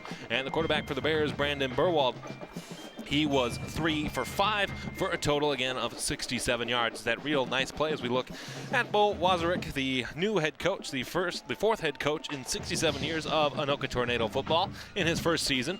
The first game for him certainly not starting, and the halftime certainly has not gone the way in which he intended it to do so. But of course, the second half brings new opportunity. Rule changes in football here in 2019. There have been a couple. The 25-second play clock has been added to stadiums which have the ability to keep it tracked. White Bear Stadium does not have a play clock score thing as of yet, so no play clock here as necessary. The tie-breaking procedure for overtime games, the games that are tied at the end of regulation, has become similar to a college shootout style, where the ball is spotted at the 10-yard line and you have 3 chances to get in, really 4 chances. Mercy rule has changed. The running clock now starts at the 35-point differential mark, and it will stop under 30. So if a team gets a field goal and puts to a 32-point deficit, that does not change the running clock, and that is all that applies to our teams here. So there's head coach Ryan Bartlett, the young man doing an excellent job in turning this White Bear football program a year around. 3 consecutive seasons where the Bears did not win a football game. Their first win since 2015 came a season ago when they finished at 4-4 overall, and certainly look to improve on that record here this season. Next week, they will be at the Mounds View Mustangs, a team currently ranked in the top 10 in state class 6A, again divided into 6 classes. They have a tough test here at home in 2 weeks against the Stillwater Ponies. They'll be at the Cretan-Durham Hall Raiders, then home to East Ridge. East Ridge on the 27th, that is the homecoming game for the Bears. Then they'll be at Roseville, at Lakeville North. Lakeville North, the defending state champions in 6A, and a very tough out again in the Woodbury Royals, who they faced off and played very well in homecoming last year. The Bears won the opening coin toss. They deferred to the second half. That is where they will get it underway now. Peters back to receive for the Bears, along with Jeff Odemitten, the senior and the junior respective. Peters on the near side, Odemitten on the far side. Doing the kicking duties for the Anoka Tornadoes is Deutschman, the quarterback. Or at least it was. That can't be right. No, it is not. Well, either way, right for the kick into the air. It'll hang up into the air just for a little bit. Odemitten will field it at the 15. He gets it. He tries to cut around. Oh, what a tackle there by the Tornadoes. Excellent job in pursuit by the young man on the far side, wearing the number, I think that's number 57, as that's Andrew Burns, who was relentless on the pursuit. And that's not 57, that's 56, Parker Colbert, who was getting back there to stop Odemitten. Odemitten looking for a flag, perhaps a face mask, because it looked like maybe the body was getting turned around a little bit. Either way, the first play of this second half of play will go to the Bears, as they will go 1st and 10 from their own 16-yard line. Brandon Burwell, the quarterback, again 3 for 5 for 67 yards. And were it not for a couple of ankle tackles, he would have had a touchdown pass to Rico Kirk in that first half of play. So Burwell, the quarterback, low snap. He'll have to keep it himself. He'll roll out to the left. Fires back over the middle. Pass is complete to Peters at the 35. Peters trying to go off to the right side to the 40, 45, 50, across midfield, down to the 40. No one behind him. 15, 10, 5. Touchdown, Bears. Touchdown, number 23, Bryce Peters, the receiving touchdown a season ago for the Bears. Peters had 5 receptions, 44 yards, and a touchdown. So a one-play drive that goes for a total of 84 yards from Burwell to Peters gives the Bears a 32-6 lead. Looked like Burwell mishandled that snap, but Peters just found room right in the zone, and he was able to get around the defense there of Hebon at the free safety. He just kept on running. Peters has speed, and he got past everybody. Now Odemitten on for the extra point. He is 2 for 4 tonight. Kick is up, and it is good. And with that, with 11:39 remaining here in the third quarter of play, the Bears lead by a score of 33-6. So for the first passing touchdown of the game, again, a play that looked like Burwell mishandled the snap, but Peters, again, showing the experience that he has, was able to make something seemingly out of nothing, was able to take it into the end zone for the touchdown. So the first passing touchdown in the career of Brandon Burwell, for one play for 85 yards in 16 seconds. Again, you just see Burwell able to stay upright, and then Peters finding a hole in that soft zone, and once he turns on the jets, he just gets past everybody. And an excellent touchdown by the senior. And that's a play that really extends its lead, 33-6 for the Bears. And for Anoka, a season ago, averaging 27.7 points per game against 308 yards. The Bears are certainly well on their way thanks to that 84-yard touchdown pass. So Odemitten will kick off. There'll be 2 back to return for Anoka. Chapman off to the right side. I'm afraid I can't see the number clearly. I think it's 24, Dylan Schmidt on the near side. So Odemitten's kick, spinning and arcing. Takes an odd pass. Chapman will take it to the 20. He'll cut off to the left side to the 25 now before he's met by a number of tacklers. He gets pushed down to the 30. And that's where Anoka will start their first drive of this second half. So they'll go 1st and 10 from their own. Away for the official spot. Looks like the 30-yard line. For Anoka, on their last drive, not including the one where time ran out on them, it was a very nice drive, as it was a Cody Lindbergh that is. Touchdown rush from 3 yards out after 9 plays. Anoka, when the offense has been firing, they've made some good opportunities and some good passes, but they've also had some turnovers. Screen out to the left side. The pass is complete to Barrett. Barrett wrapped up and brought down after a gain of 2, maybe 3. Looks like it'll be a spot of 3. It'll be second down.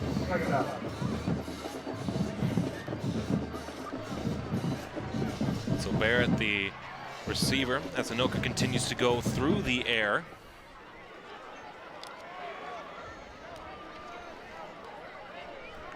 As I look again to the far sideline as Deutschman gets a snap, handoff to the left side. That's Kelly. Kelly got back to the original line of scrimmage, pushing it out to the left side. Gain of maybe a couple of feet. That'll be third down.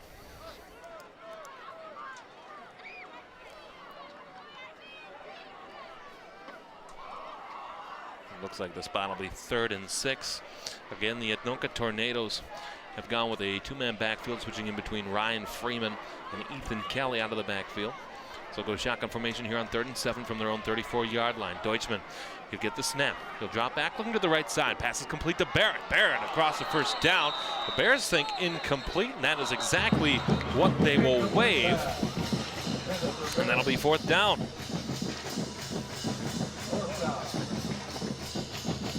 So an incomplete pass, and that's one that Barrett certainly will like back. Wide open, nice little quick route, and he just dropped it as he was being brought to the ground. And again, you see Will Flemons being right in the play. Perhaps the way he brought him down to the ground was able to affect that incompletion. Either way, it'll be 4th down and 7 from the Anoka 34-yard line. Lindenberg will be doing the kicking here, and back to return will be Peters. Lindenberg gets a kick. He'll boot it at the 25. Takes kind of an arc. Peters will field it at the 40. Trying to cut it out to the near side, to the 45 to the 50. Has a couple of men to beat, but they'll push him out of bounds. He crossed the 50-yard line. And great field position for the Bears as they'll have the ball 1st and 10 from the Anoka 46-yard line.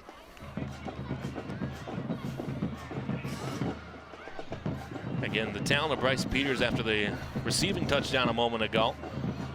See, he certainly had the speed going, but just forced out of bounds by the Tornadoes, and so it'll be 1st and 10 for White Bear Lake from the Anoka 46-yard line as they will head out to the field. It'll be a new quarterback for the Bears as the senior Will Manier will go to the field to operate the offense. The son of one of the associate principals at Sunrise Park Middle School, not too far from here.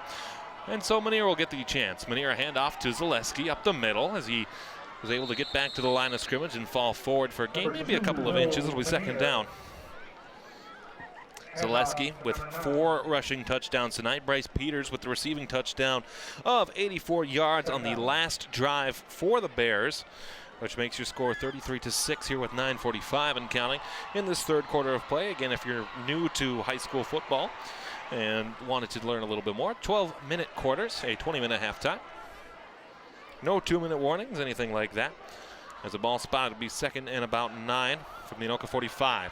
Manier's throw out to the right side is caught by Peters. Peters spins back around, gain of 2, maybe 3 before he's brought down by the Tornadoes as the ball spotted at the 43-yard line. It'll be 3rd down upcoming.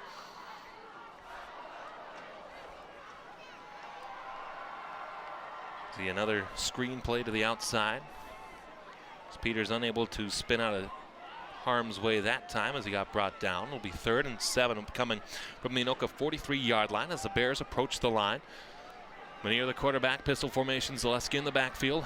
Has a couple of receivers here on the near side. Kirchling, Peters, and one more. I believe it's McBride. Can't quite see that number clearly. No, it's Nate LaRoche, basketball player as well. Manier's throw, it is to LaRoche. Caught at the 40, 40 to the 35 before he's brought down across the 35 to the 34, and another 1st down for the Bears. Up to the 34-yard line, that's enough for a White Bear Lake touchdown. And so the Bears starting to roll their bench a little bit. And LaRoche catches the pass from Manier, and it'll be 1st and 10 for White Bear Lake from the Anoka 34-yard line. Nice little slant route there.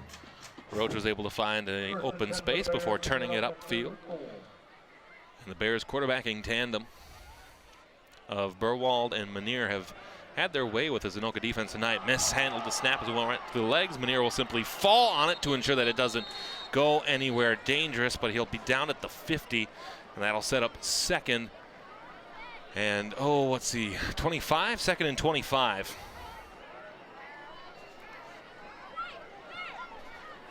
So Manier will go back to the sideline here with 7:55 and counting. It can sometimes happen. We're used to it happening with the sun being out, but of course it can sometimes happen. New quarterbacks coming in. Perhaps lack of familiarity with the cadence and the way in which the quarterback asks for the ball. It has been low from the center a number of times tonight as well. And so they'll go pistol formation again. Zaleski in the backfield. 2 out to the left, 2 out to the right. He gets a snap.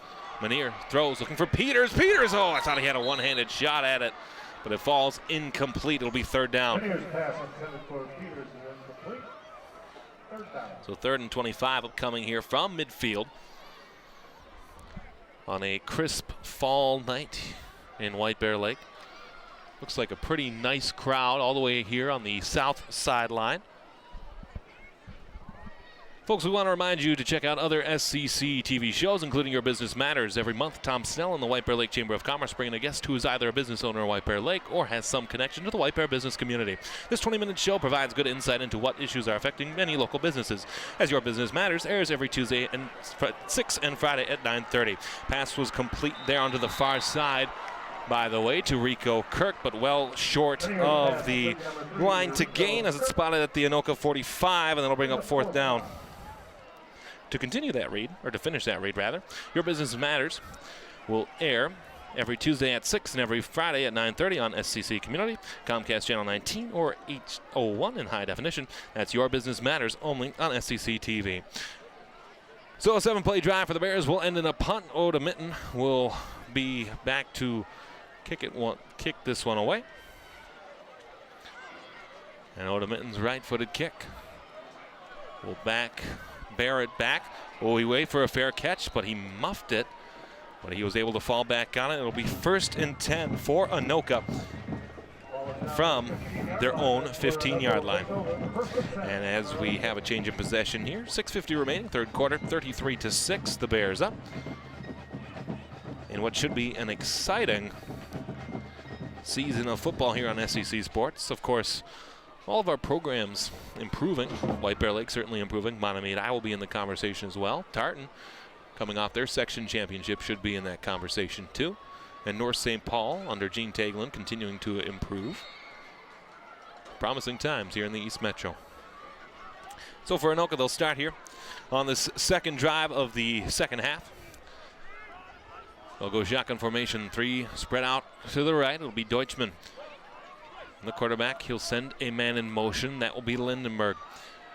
Deutschman fakes the throw, unable to escape pressure, and he will go down for the sack. First to him for the Bears was Monte Collins. He's been all over the ball tonight. It'll be 2nd down.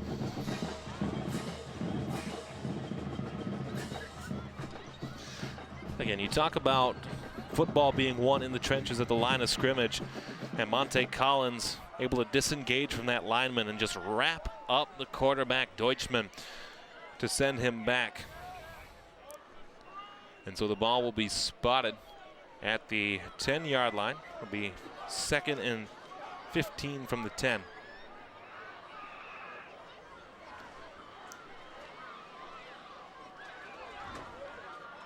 As Deutschman, handoff into the far side for the running back into the backfield. That was Lindenberg as he was able to get back to the original line of scrimmage. It'll be 3rd down and about 9. Looks like they will spot it at the 10-yard line. It'll be 3rd and 10 here from the 15. Anoka on the verge of their potentially their second 3 and out here of this second half. So quarterback Deutschman out of the shotgun. Has one man in the backfield with him, that's Kelly. It's a snap. Does Deutschman, rolling out to the right. Trying to step up. Bomb down the field, looking pass, incomplete. Pass was intended for Cody Lindenberg. Oxton back in coverage, was looking for his second interception of the night. And that'll force the 3 and out, and the punt team on once again for Anoka.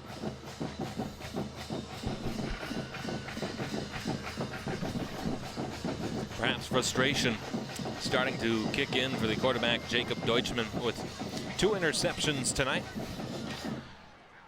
trying to throw it to his top target in Lindenberg, who is the punter for the Anoka Tornadoes. And Bryce Peters stands at about his own 50. Another high punt, got a lot of backspin on it. It'll bounce to the 40. Bears step away, make sure they don't touch it as the ball comes to a stop right at the Anoka 40-yard line. And that's where the Bears will start their drive. 1st and 10 from the Anoka 40. And for the Bears, they've had generous field position all day long. Both drives here starting at the inside the 50-yard line. This their first drive of this half at the 46, and now this one starting at the 40. And meanwhile, for the Bears in the first half, lots of plays that started, lots of drives rather, as 3 of the drives in the first half started inside of Anoka territory. We'll have a word for you in just a moment, but let's see what happens on this 1st and 10 play from the Anoka 40. Manier sends Peters in motion. He fumbles with the snap again. He'll have to down it. And another low snap, unable to be handled by the quarterback, as it'll be a loss of 3 on the play. And that'll be 2nd and 13 upcoming from the Anoka 43. Folks, we want to remind you to check out other SEC shows, including North St. Paul Notes. Paul Anderson hosts this exciting program that showcases North St. Paul City staff, business leaders, and local residents of the North St. Paul community. Turn into SEC Government, Comcast Channel 16, every month to find out what's happening in the city of North St. Paul. That's North St. Paul Notes, only on SEC TV. Hand off to Peters around the left side. He'll get back to the 45, pushing through down to the 40, back to the original line of scrimmage, but staying inbounds where he's downed, as the ball will be spotted at the 40-yard line. So it'll be 3rd and 10 upcoming from the Anoka 40-yard line.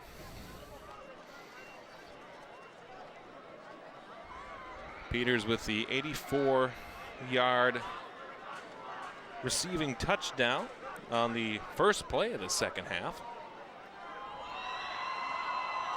And 4 rushing touchdowns by Cam Zaleski have been the difference here in this one, where the Bears leading with 3:50 and counting here in this third quarter by a score of 33-6. Handoff up the middle. Zaleski trying to cut back out to the right side. He's met at the 40, and he's down there by a number of Tornadoes who are continuing to close out of the pocket. Some excellent sportsmanship behind the play, too, as Will Lemire, the fantastic lacrosse goalie, helped out a Anoka Tornado following some good battling. And so it'll be 4th and 10, and the punt unit will be on once again for the Bears.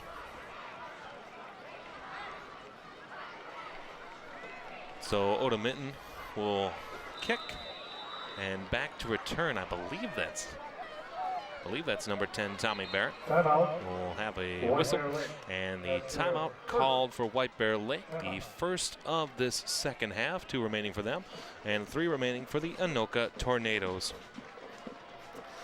As you're looking on the drum line, the White Bear Lake Drum Line, a program that was founded in 2009 here in White Bear Lake after the levy passed in the fall of 2007.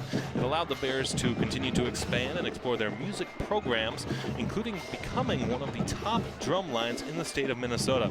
The equipment continues to improve, and they were able to hire a drumline specialist in the district to work specifically with the drumline to ensure that they bring the thunder every time the Bears play here at home. And of course, for the homecoming parade, they'll be there too. See, there's a young man who wants to practice being on the drums. His mom's looking at him thinking, well, maybe I don't want to have the drums in my house. Meanwhile, there's a nice woman behind, bobbing the head along. Of course, why not? That's what you do when the drum line plays. So it'll be 4th and 10 again after the White Bear Lake timeout. Oda Mitten, the punter, and back to receive the punt. I think that might actually be number 17. I'll wait until the kick actually happens to determine for sure. Oda Mitten, another high, not spinning too much. He's able to get to it. Is the Anoka Tornado, the previously unidentified Anoka Tornado. But now he'll step back, and as he runs to the sideline, it is indeed number 10. As I thought, it is Mr. Barrett. Anoka here in this second half of play. 2 drives, 2 3-and-outs, 2 punts, which was the story of the game in the first half for them as well.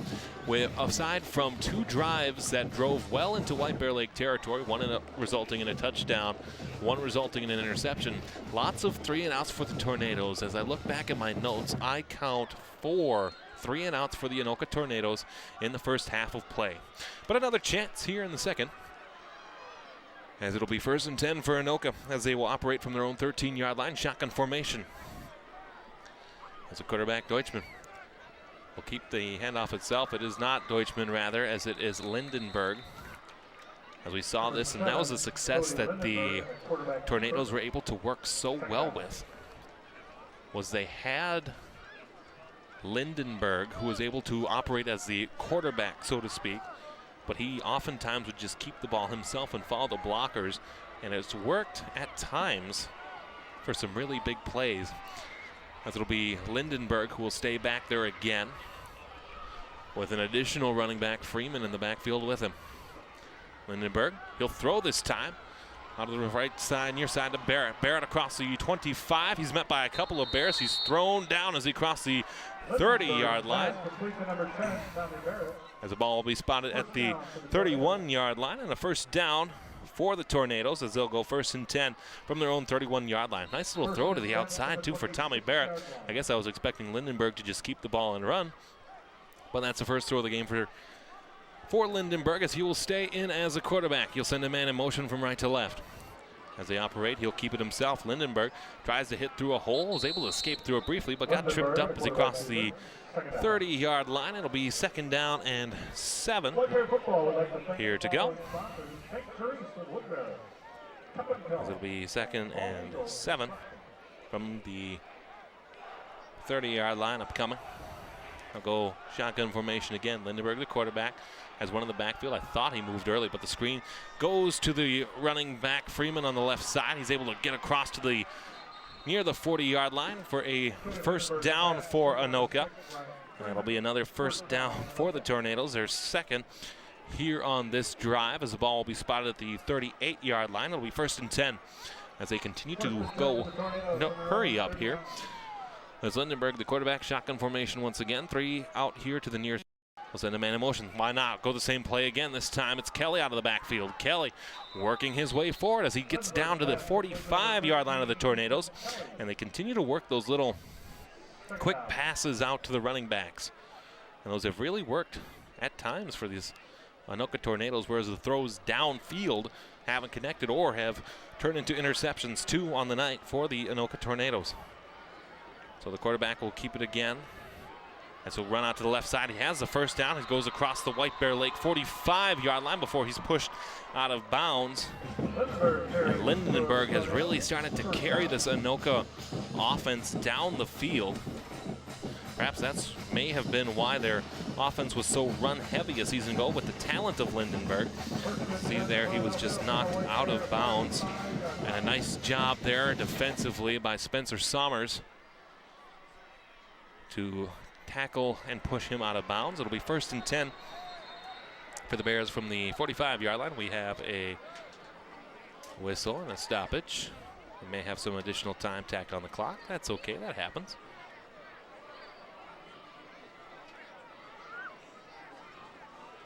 Looks like they'll put 56 seconds on the clock.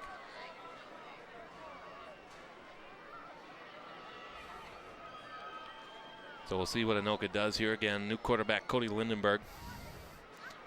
Run favoring, but certainly can pass it. He's 1 for 1 completion-wise here on this drive. Tommy Barrett, the receiver.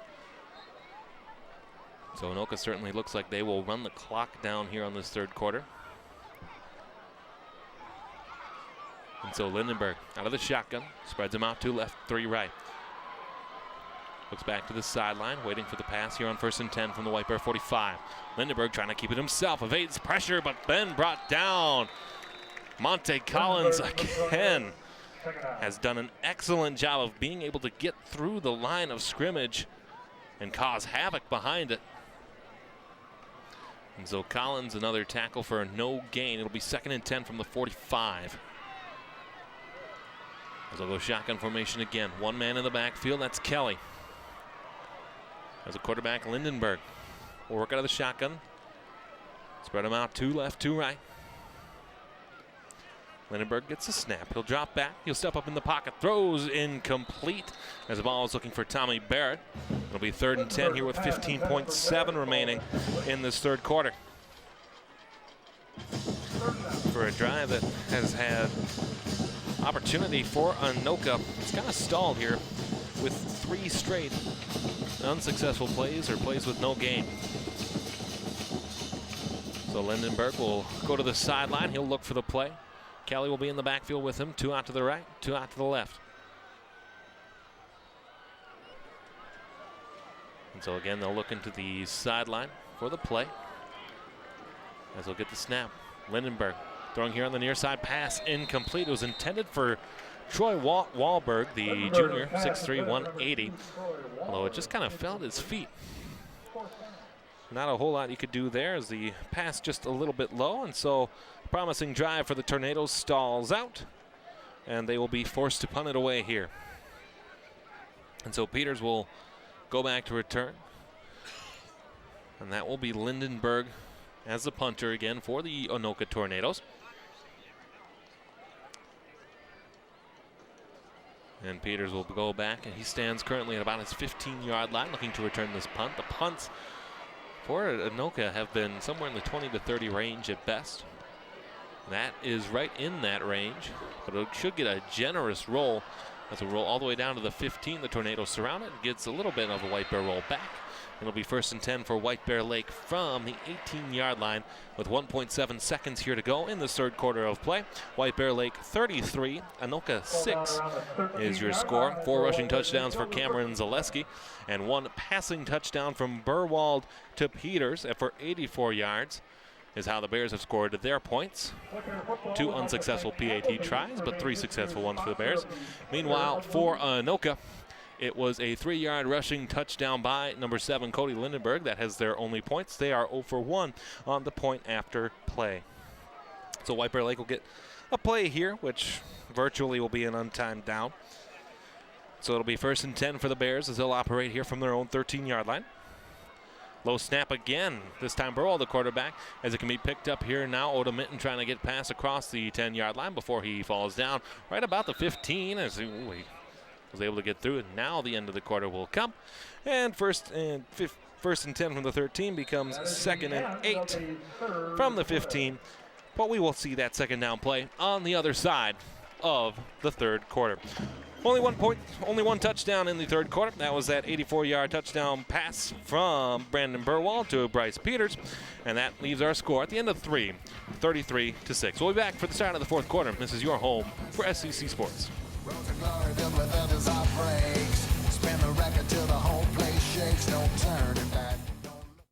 Do you know what constitutes our Constitution? This living document that's a fusion of our forefathers' vision for the future of this nation?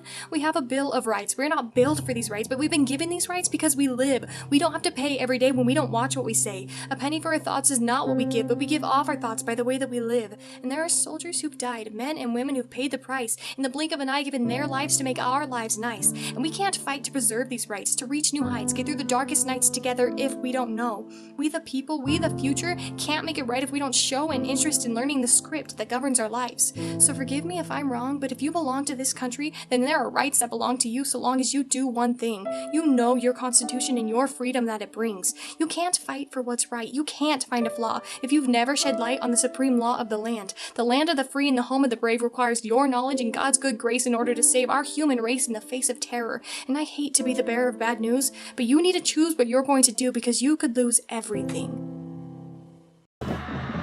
33-6 your score. White Bear Lake leading the Anoka Tornadoes here at White Bear Stadium. My name is Alex Westat, and we have the 4th quarter of play upcoming. 12 minutes between the Bears and potentially their first victory of the year. So hand off to Peters here on 2nd and 8 from the 13 as he's able to slow down. He'll assess the situation before finding a hole to the 50, 40, 30. One man to beat if he can get past him. 5 touchdown, Bryce Peters. Touchdown, Bears. Number 23, Bryce Peters. 85 yards to the house for the 2018 All-Conference Utility Man for the Bears. Another big play as on the 2 touchdowns for Peters tonight, 84 yards and 85 yards. The big strike capabilities for Peters as that results in another touchdown. Let's see what happens here. Peters looked like there was pretty good blocking up the field, but then just, oh, that's a nice block from Zaleski there. And you see Peters able to get through everybody. I thought maybe for a minute Iani would be able to come up and get him from behind, but it would be unsuccessful. Oda Mitten with the extra point kick is up, and it is good. And with that, we have hit 40-6 the score. Unfortunately, though, 34 points, not 35 for the running clock. As again on that drive, 2 plays for a total of 87 yards. It spanned 18 seconds. Thank you, my friend. As again, you see Bryce Peters. That's quite the water rig, isn't it? I've never seen it like that. That is cool. Again, for the senior, the all-conference for the Bears. Certainly having some colleges looking at him. I could be wrong, but I think Bethel was scouting him here tonight. So 5 rushing touchdowns for the Bears tonight. First for Peters, 4 for Zaleski. A receiving touchdown for Peters. And unofficially, just on touchdowns alone, Peters has 169 yards just on touchdown plays tonight. So excellent job for the young man as the Bears lead 40-6 with 11:44 remaining here in this 4th quarter of play. As Anoka will look to get on the scoreboard once again, as Oda Mitten will do the kickoff duties for the Bears. And back to return, Chapman on the near side, and all the way stretched out to the far side, Ayeni, the return man on that far side. As Oda Mitten, the right-footed kick. Bit of miscommunication as some players run the wrong side. Oda Mitten runs up from the 40, gets it high into the air. Real nice kick. Can be fielded by Chapman at the 5 to the 10. He'll go to the right side, trying to gain the 15. He's able to do so before a couple of Bears wrap him up and bring him down right as he crossed the 16-yard line. And so for the Tornadoes, they'll have 1st and 10 from their own 16-yard line. For Anoka, they've had 2 3-and-outs here in the second half, but their last drive, they started at their own 13-yard line and got to the White Bear Lake 45 before their drive stalled out to end the 3rd quarter of play. As you look into the Anoka sideline, an excellent traveling crew here. Football is one of the more well-traveled sports, I guess you could say. And again, we'll see that later as more Suburban East teams begin to come about. And so for Anoka, they'll operate 1st and 10 here from their own 16-yard line. They'll go shotgun formation as the starting quarterback, Deutschman, returns back to the backfield. Deutschman, throw to the outside to Barrett here on the near side. Barrett trying to get through traffic, evaded the first tackle, but was unable to evade the second. As the pass was complete, Malik Moten, I hope I'm saying that name right, Malik. As it looked like it was a nice gain of about 7 yards. It'll be 2nd down. As Moten and Flemons were able to combine on the tackle. Another play the exact same. Barrett this time again. Flemons up first as he was able to tackle Barrett for a gain of 1 yard. It'll be 3rd and 2 upcoming. The ball spotted at the 26-yard line.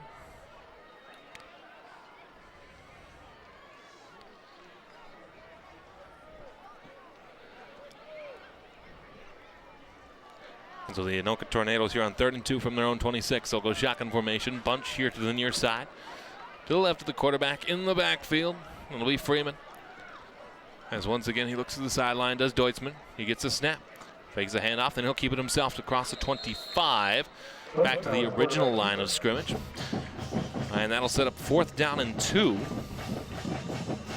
And we'll see what the coach, Bo Wazrick, in his first game would like to do. Looks like he will send the punt team on. And so for Anoka, another 3-and-out, their 3rd here in the second half.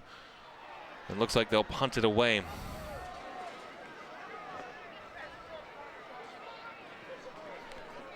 Nobody back deep. Won't be Peters this time, as they'll send somebody else back, as Anders Fisher, the senior, 5'8" with 150 pounds. as he will go back to return the Lindenberg kick, standing at his own, or at the Anoka 45-yard line. Lindenberg's kick, it's a line drive. It should get a favorable bounce for the Anoka Tornadoes. The 45 rolls down to the 40 before the Tornadoes surround it at the 35 to the 33-yard line.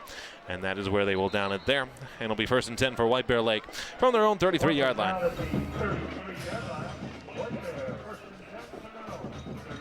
It's been big strike plays for the Bears here in the second half. The first play of the second half, a Burwell to Peters 84-yard touchdown reception. Then on the last drive for the Bears was a rush for 2 yards. Then an 85-yard rushing touchdown for Bryce Peters, his second on the night, second of the second half, which gives the Bears the 40-6 lead with 9:23 remaining in the fourth quarter. So the Bears approach the field. It'll be 1st and 10 upcoming here as they will operate here from their own 32-yard line as they go left to right across your television screen here in the second half, fourth quarter. Manier unable to handle the snap again. He has to fall on it again as he'll drop and hold it at the 22-yard line. Not the 22-yard line, the 24-yard line. So a loss of 6 on the play. And that will be 2nd and 16. Maybe I'm doing my math wrong. Oh, yeah, I am. It'll be 2nd and 18 from the 24-yard line. It's one point that I think the White Bear coaching staff would like to work on, the positioning of the snap out of the pistol. This time it's clean. Manier gives the handoff as he goes up the middle, trying to rush through. Real nice rush there, getting back to the original line of scrimmage for a new running back, Moses Hancock, the senior. 6 feet tall, 200 pounds, as he rushes right up the middle. And he'll make it a 3rd and 10 for the Bears from the original line of scrimmage at the 32. You see Hancock as he just rushes right through. Oh, excellent strength trying to move forward. It'll be 3rd and 10 for White Bear Lake from their own 33-yard line. As they approach the line, Manier the quarterback. Hancock in the backfield behind him. Has McBride flushed down to the right. Handoff is to Hancock. Hancock breaking through traffic across the 50. He'll be down in Anoka territory. 1st down for the Bears.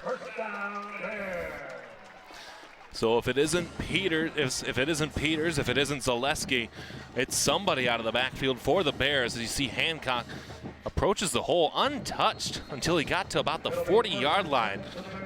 And then a real nice tackle by Iani in the secondary for Anoka, as that'll set up 1st and 10 for the Bears from the Anoka 49-yard line. And they'll bring in, looks like an additional lineman to help support, Billy Christon. I believe he goes by BJ if I remember correctly. Maybe he's changed that since then. 11th grader, junior, 6'2", 270. As they'll go 1st and 10 here from the Anoka 49-yard line. Hancock will be in the backfield. Manier still as the quarterback. He'll drop back, throw out to the right side. Pass is complete.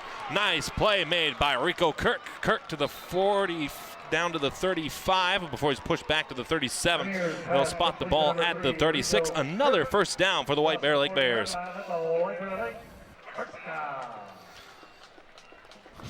So Rico Kirk, the senior, he has a couple of receptions tonight. Oh, and got a real nice block from McBride as well, as he was able to push all the way to the 36 before the Tornadoes needed multiple defensive backs to tackle him. And so for the Bears, 1st and 10 here from the 36-yard line. Manier pistol formation, Hancock in the backfield. As LaRue hand off to the right side as a roll around to the right. Not much doing there, as another new running back comes into the game. That's number 29, Malik Butcher, the junior, 5'7", 150. Gets his first carry of the game. It'll be 2nd down upcoming. See Butcher with some speed there on that end around from the left side. See, we'll be able to gain 2. It'll be 2nd and 8 from the 34-yard line. Manier throwing here on the near side. Nice catch by LaRue. By LaRoche, rather, as he crossed the 30-yard line. And the pass made to the 29-yard line. It'll be 3rd down and 2 from the Anoka 29. Nice little spin move there by LaRoche, able to move up the field to try to continue to gain, but the Tornadoes able to stop him. 3rd and 2 from the 29-yard line with 5:50 and counting remaining. And so they'll go pistol formation again. Hancock in the backfield. Manier at quarterback. Has LaRoche out to the right. Handoff is to Hancock. Hancock met at the 28-yard line. Falls back to the 29 spot. Should be right about the 28, and that'll be 4th down drawn up. As Manier will come back to the sideline looking for the play. Ball spotted at the 28-yard line. And it looks like they will go for it here. 4th and 1 at the 28-yard line. 40-6, Anoka leading. Or not Anoka, rather, White Bear Lake, excuse me. And so on 4th and 1, they'll go pistol formation. Manier at quarterback, Hancock in the backfield. Ooh, he thought he'd draw him offside, and he did get the flag. Excellent job by the senior quarterback, Will Manier. The cadence perfect to draw the Tornadoes offside and give the Bears a 1st down.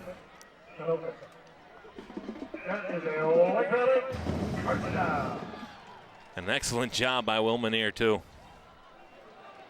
And so now a new set of downs. It'll be 1st and 10 for the Bears as the ball spotted at the 24-yard line. Manier will send Butcher in motion. Give is to Hancock up the middle to the 20 before the Tornadoes meet him there. And it'll be across to the 21. Gain of about 2. It'll be 2nd down. Hancock, the ball carrier. The ball will be spotted at the 22-yard line. Again, nice job by Hancock. Good blocking from Butcher on that side as well. And so we will have 2nd and 8 from the 22-yard line.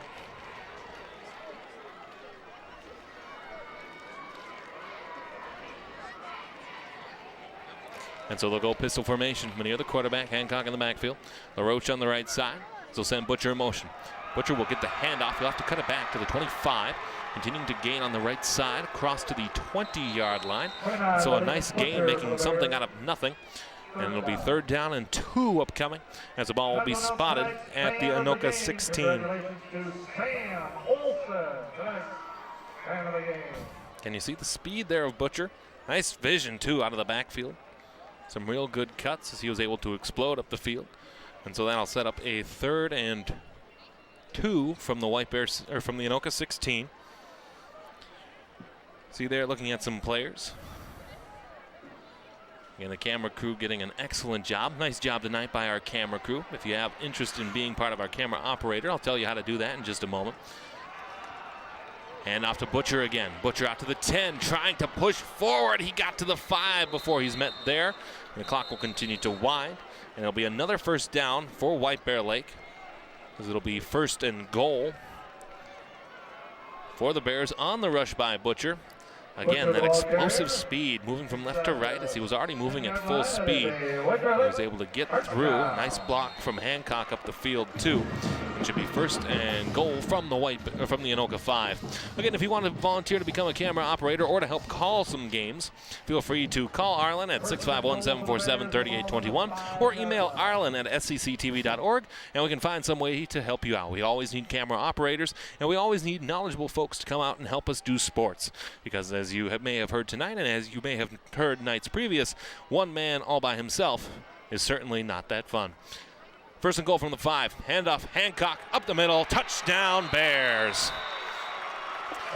3 different running backs, each with a touchdown tonight. Moses Hancock on the scoreboard now, as the score reads 46-6.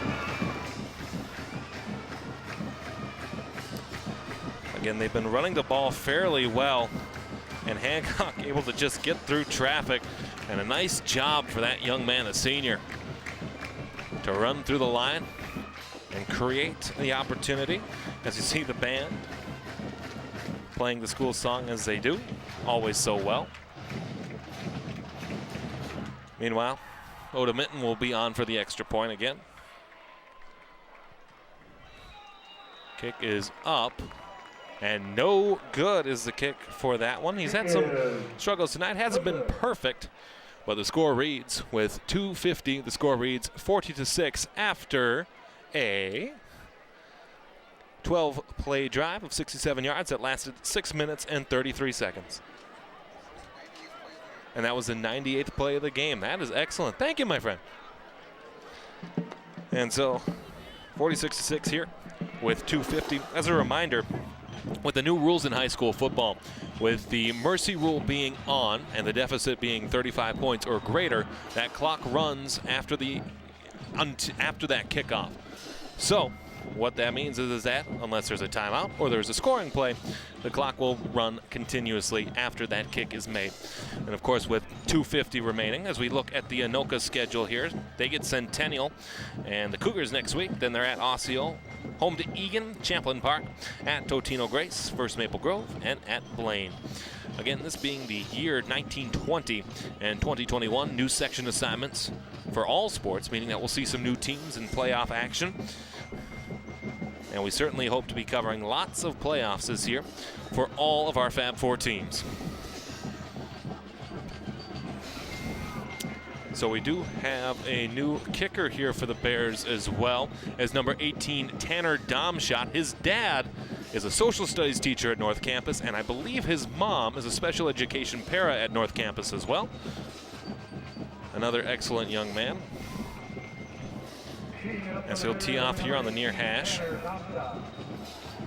as he'll send a couple of players back to receive will the Anoka Tornadoes. Chapman on the near side, and off to the far side, David Ianni. Domshot having a hard time getting the ball to stick. At some point he'll get there. He's looking for help. Somebody help him, please. He's got it. I think he's got it. Nope, now he's going to get some help, as Marshall Ficken will come in, and he will hold it for Domshot. And so we'll await this.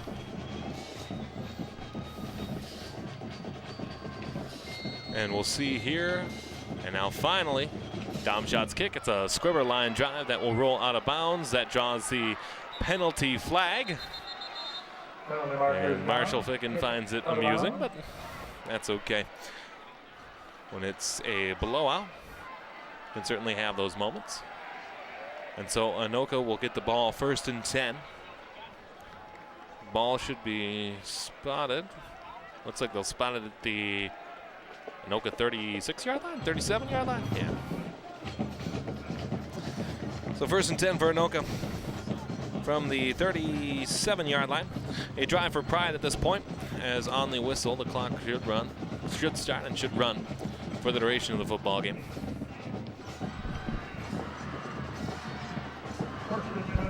If you're just joining us, it was 4 rushing touchdowns from 7 yards or fewer for Cam Zaleski that really paced the Bears offense in the starting half. Then 2 big chunk plays by Bryce Peters, one on a reception, one on a rush, that extended the lead. And then most recently, a Moses Hancock rushing touchdown, which gives the Bears a 46-6 lead. The one touchdown for Anoka came off the legs of number 7, Cody Lindenberg, a 3-yard rushing touchdown. Meanwhile, Anoka will get a chance at it as he gets flushed out of the pocket. He's rolling to the right. He looks like he will keep it as he crosses the 40. Spins out to the 45, and he's down there as the quarterback, Jacob Deutschman, has been flustered all night. The pressure has been strong for this White Bear Lake Bears defense, as it'll be 2nd down, and we'll see where the official spot is. Looks like it's at the 45-yard line, which means it is a 2nd and 3 from the 45, as they'll go no huddle here. As the quarterback, Deutschman, once again looks into the sideline. He'll get the snap. Steps up into the pocket as it disappears. Deutschman flushed out. He'll roll to the right, and now finally he's brought down. A number of Bears got to it. It looks like one of them has the football, as that's Jack Longfellow who has the football. But it looks like it will stay in possession of Anoka, and that will create a 3rd down, as there were a number of Bears who were able to get there on the sack. Justin Peterson, the defensive end, first to it, and it'll be 3rd and 10 here for Anoka from the 37-yard line. As we'll look back into the quarterback and to the coach. looking for directions. Deutschman, the quarterback. He'll have Kelly in the backfield with him. So look back out again. Deutschman with the snap. He'll drop back as the pressure comes. He steps up into the pocket, throws to the right side. Looking pass is complete. What a catch. He gets through traffic down to the 25, passed it into the 22. What a catch by Cody Lindenberg. Double coverage. He got up and he was able to pull it down, and a first down for the Anoka Tornadoes. Just look at how this pocket collapses, and the free runner on the far side. And we just throw it up, hoping for a prayer, as the quarterback Deutschman did. Lindenberg, 6'3", 220. That's a lot. He's going to win a lot of those matchups. He was able to just jump right up and give the Tornadoes a first down. So Deutschman throwing again. Pass in. I don't know. I thought that bounced. They will say a catch, as it's Jamison Madlin with the completion. Gain of a couple there. As that'll be second down upcoming from the 15-yard, from the 16 rather, excuse me. As the handoff is kept. Running up the middle, the quarterback Deutschman. He gains 2 on that one. It'll be third down and 2. Here's a ball spotted at the 15-yard line. They'll continue to go no huddle. Deutschman will send the man in motion, Madlin, from left to right. He has one in the backfield with him. That's Ethan Kelly. Deutschman gets the snap. He's going to throw the fade for the end zone, looking for Allen. That was caught, but it was out of bounds as he was looking for Lindenberg. Pass is incomplete.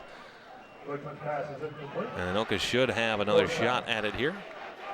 Again, Jeremy Post wanting the clock to continue running, as is the rule. So 4th and 2 from the 15, and they may not get a chance at it at all, as now the clock will run. Gotta hurry up, boys. Run a play for pride or something here. We'll see if they get it off. 3 seconds remaining. Now the whistle blows, having a stoppage. They can't.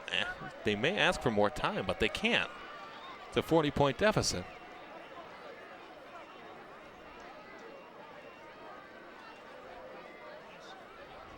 .5. They want 16 seconds on the clock.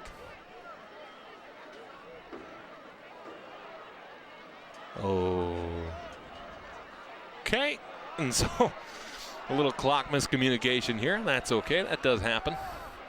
So it'll be 4th and 2 from the White Bear Lake 15-yard line. The quarterback Deutschman in the backfield. Looks like he'll have one more chance for a fade. He's able to evade the pressure there. Deutschman spinning out of pressure. He gets down to the 8-yard line. The whistle blows. Timeout called by White Bear Lake. No, Anoka, that's right. So we'll have a stoppage here with 8 seconds. It'll be first and goal from the 9-yard line.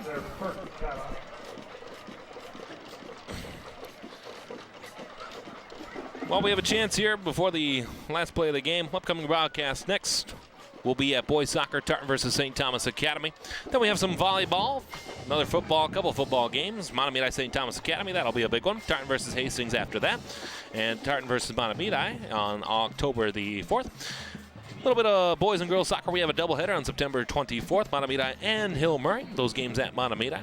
And North Tartan in volleyball on September the 26th. I'll be with you there for that one. And of course, if you don't want to watch on TV, get on out to the fields, get on out to the courts. Support these student athletes as best you are able. So with 8.4 seconds remaining, it'll be first and goal from the 9. White Bear Lake 46-6 leading over the Anoka Tornadoes. And so we'll see what they choose to do. Deutschman, the quarterback, has Kelly in the backfield with him. A couple of big targets. He's able to evade out of the pocket.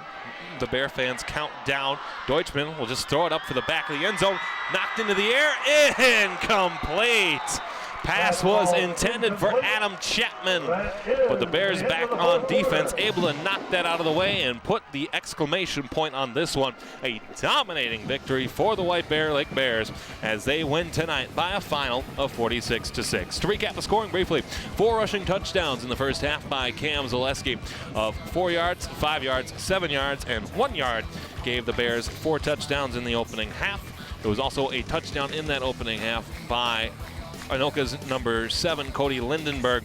That gave the Bears the 26-6 lead at the half. The Bears would shut out the Anoka Tornadoes the rest of the way, as 2 real big chunk plays were the difference. It was Burwald to Peters for an 84-yard touchdown. That was the first play of the second half, and a Peters 85-yard rushing touchdown in the fourth quarter, and then another touchdown for the Bears by Moses Hancock, a 5-yard touchdown scamper. That put the exclamation point on this one, and the 46-6 victory. The Bears will be at Mounds View next week, as they will look to upset one of the top 10 teams in the state. Now, for all of us here at SCC Sports, my name is Alex Westad. The Bears victorious tonight by a final of 46-6. Remember, this is your home for White Bear Lake Bears football here on SCC Sports. Thank you, and good night.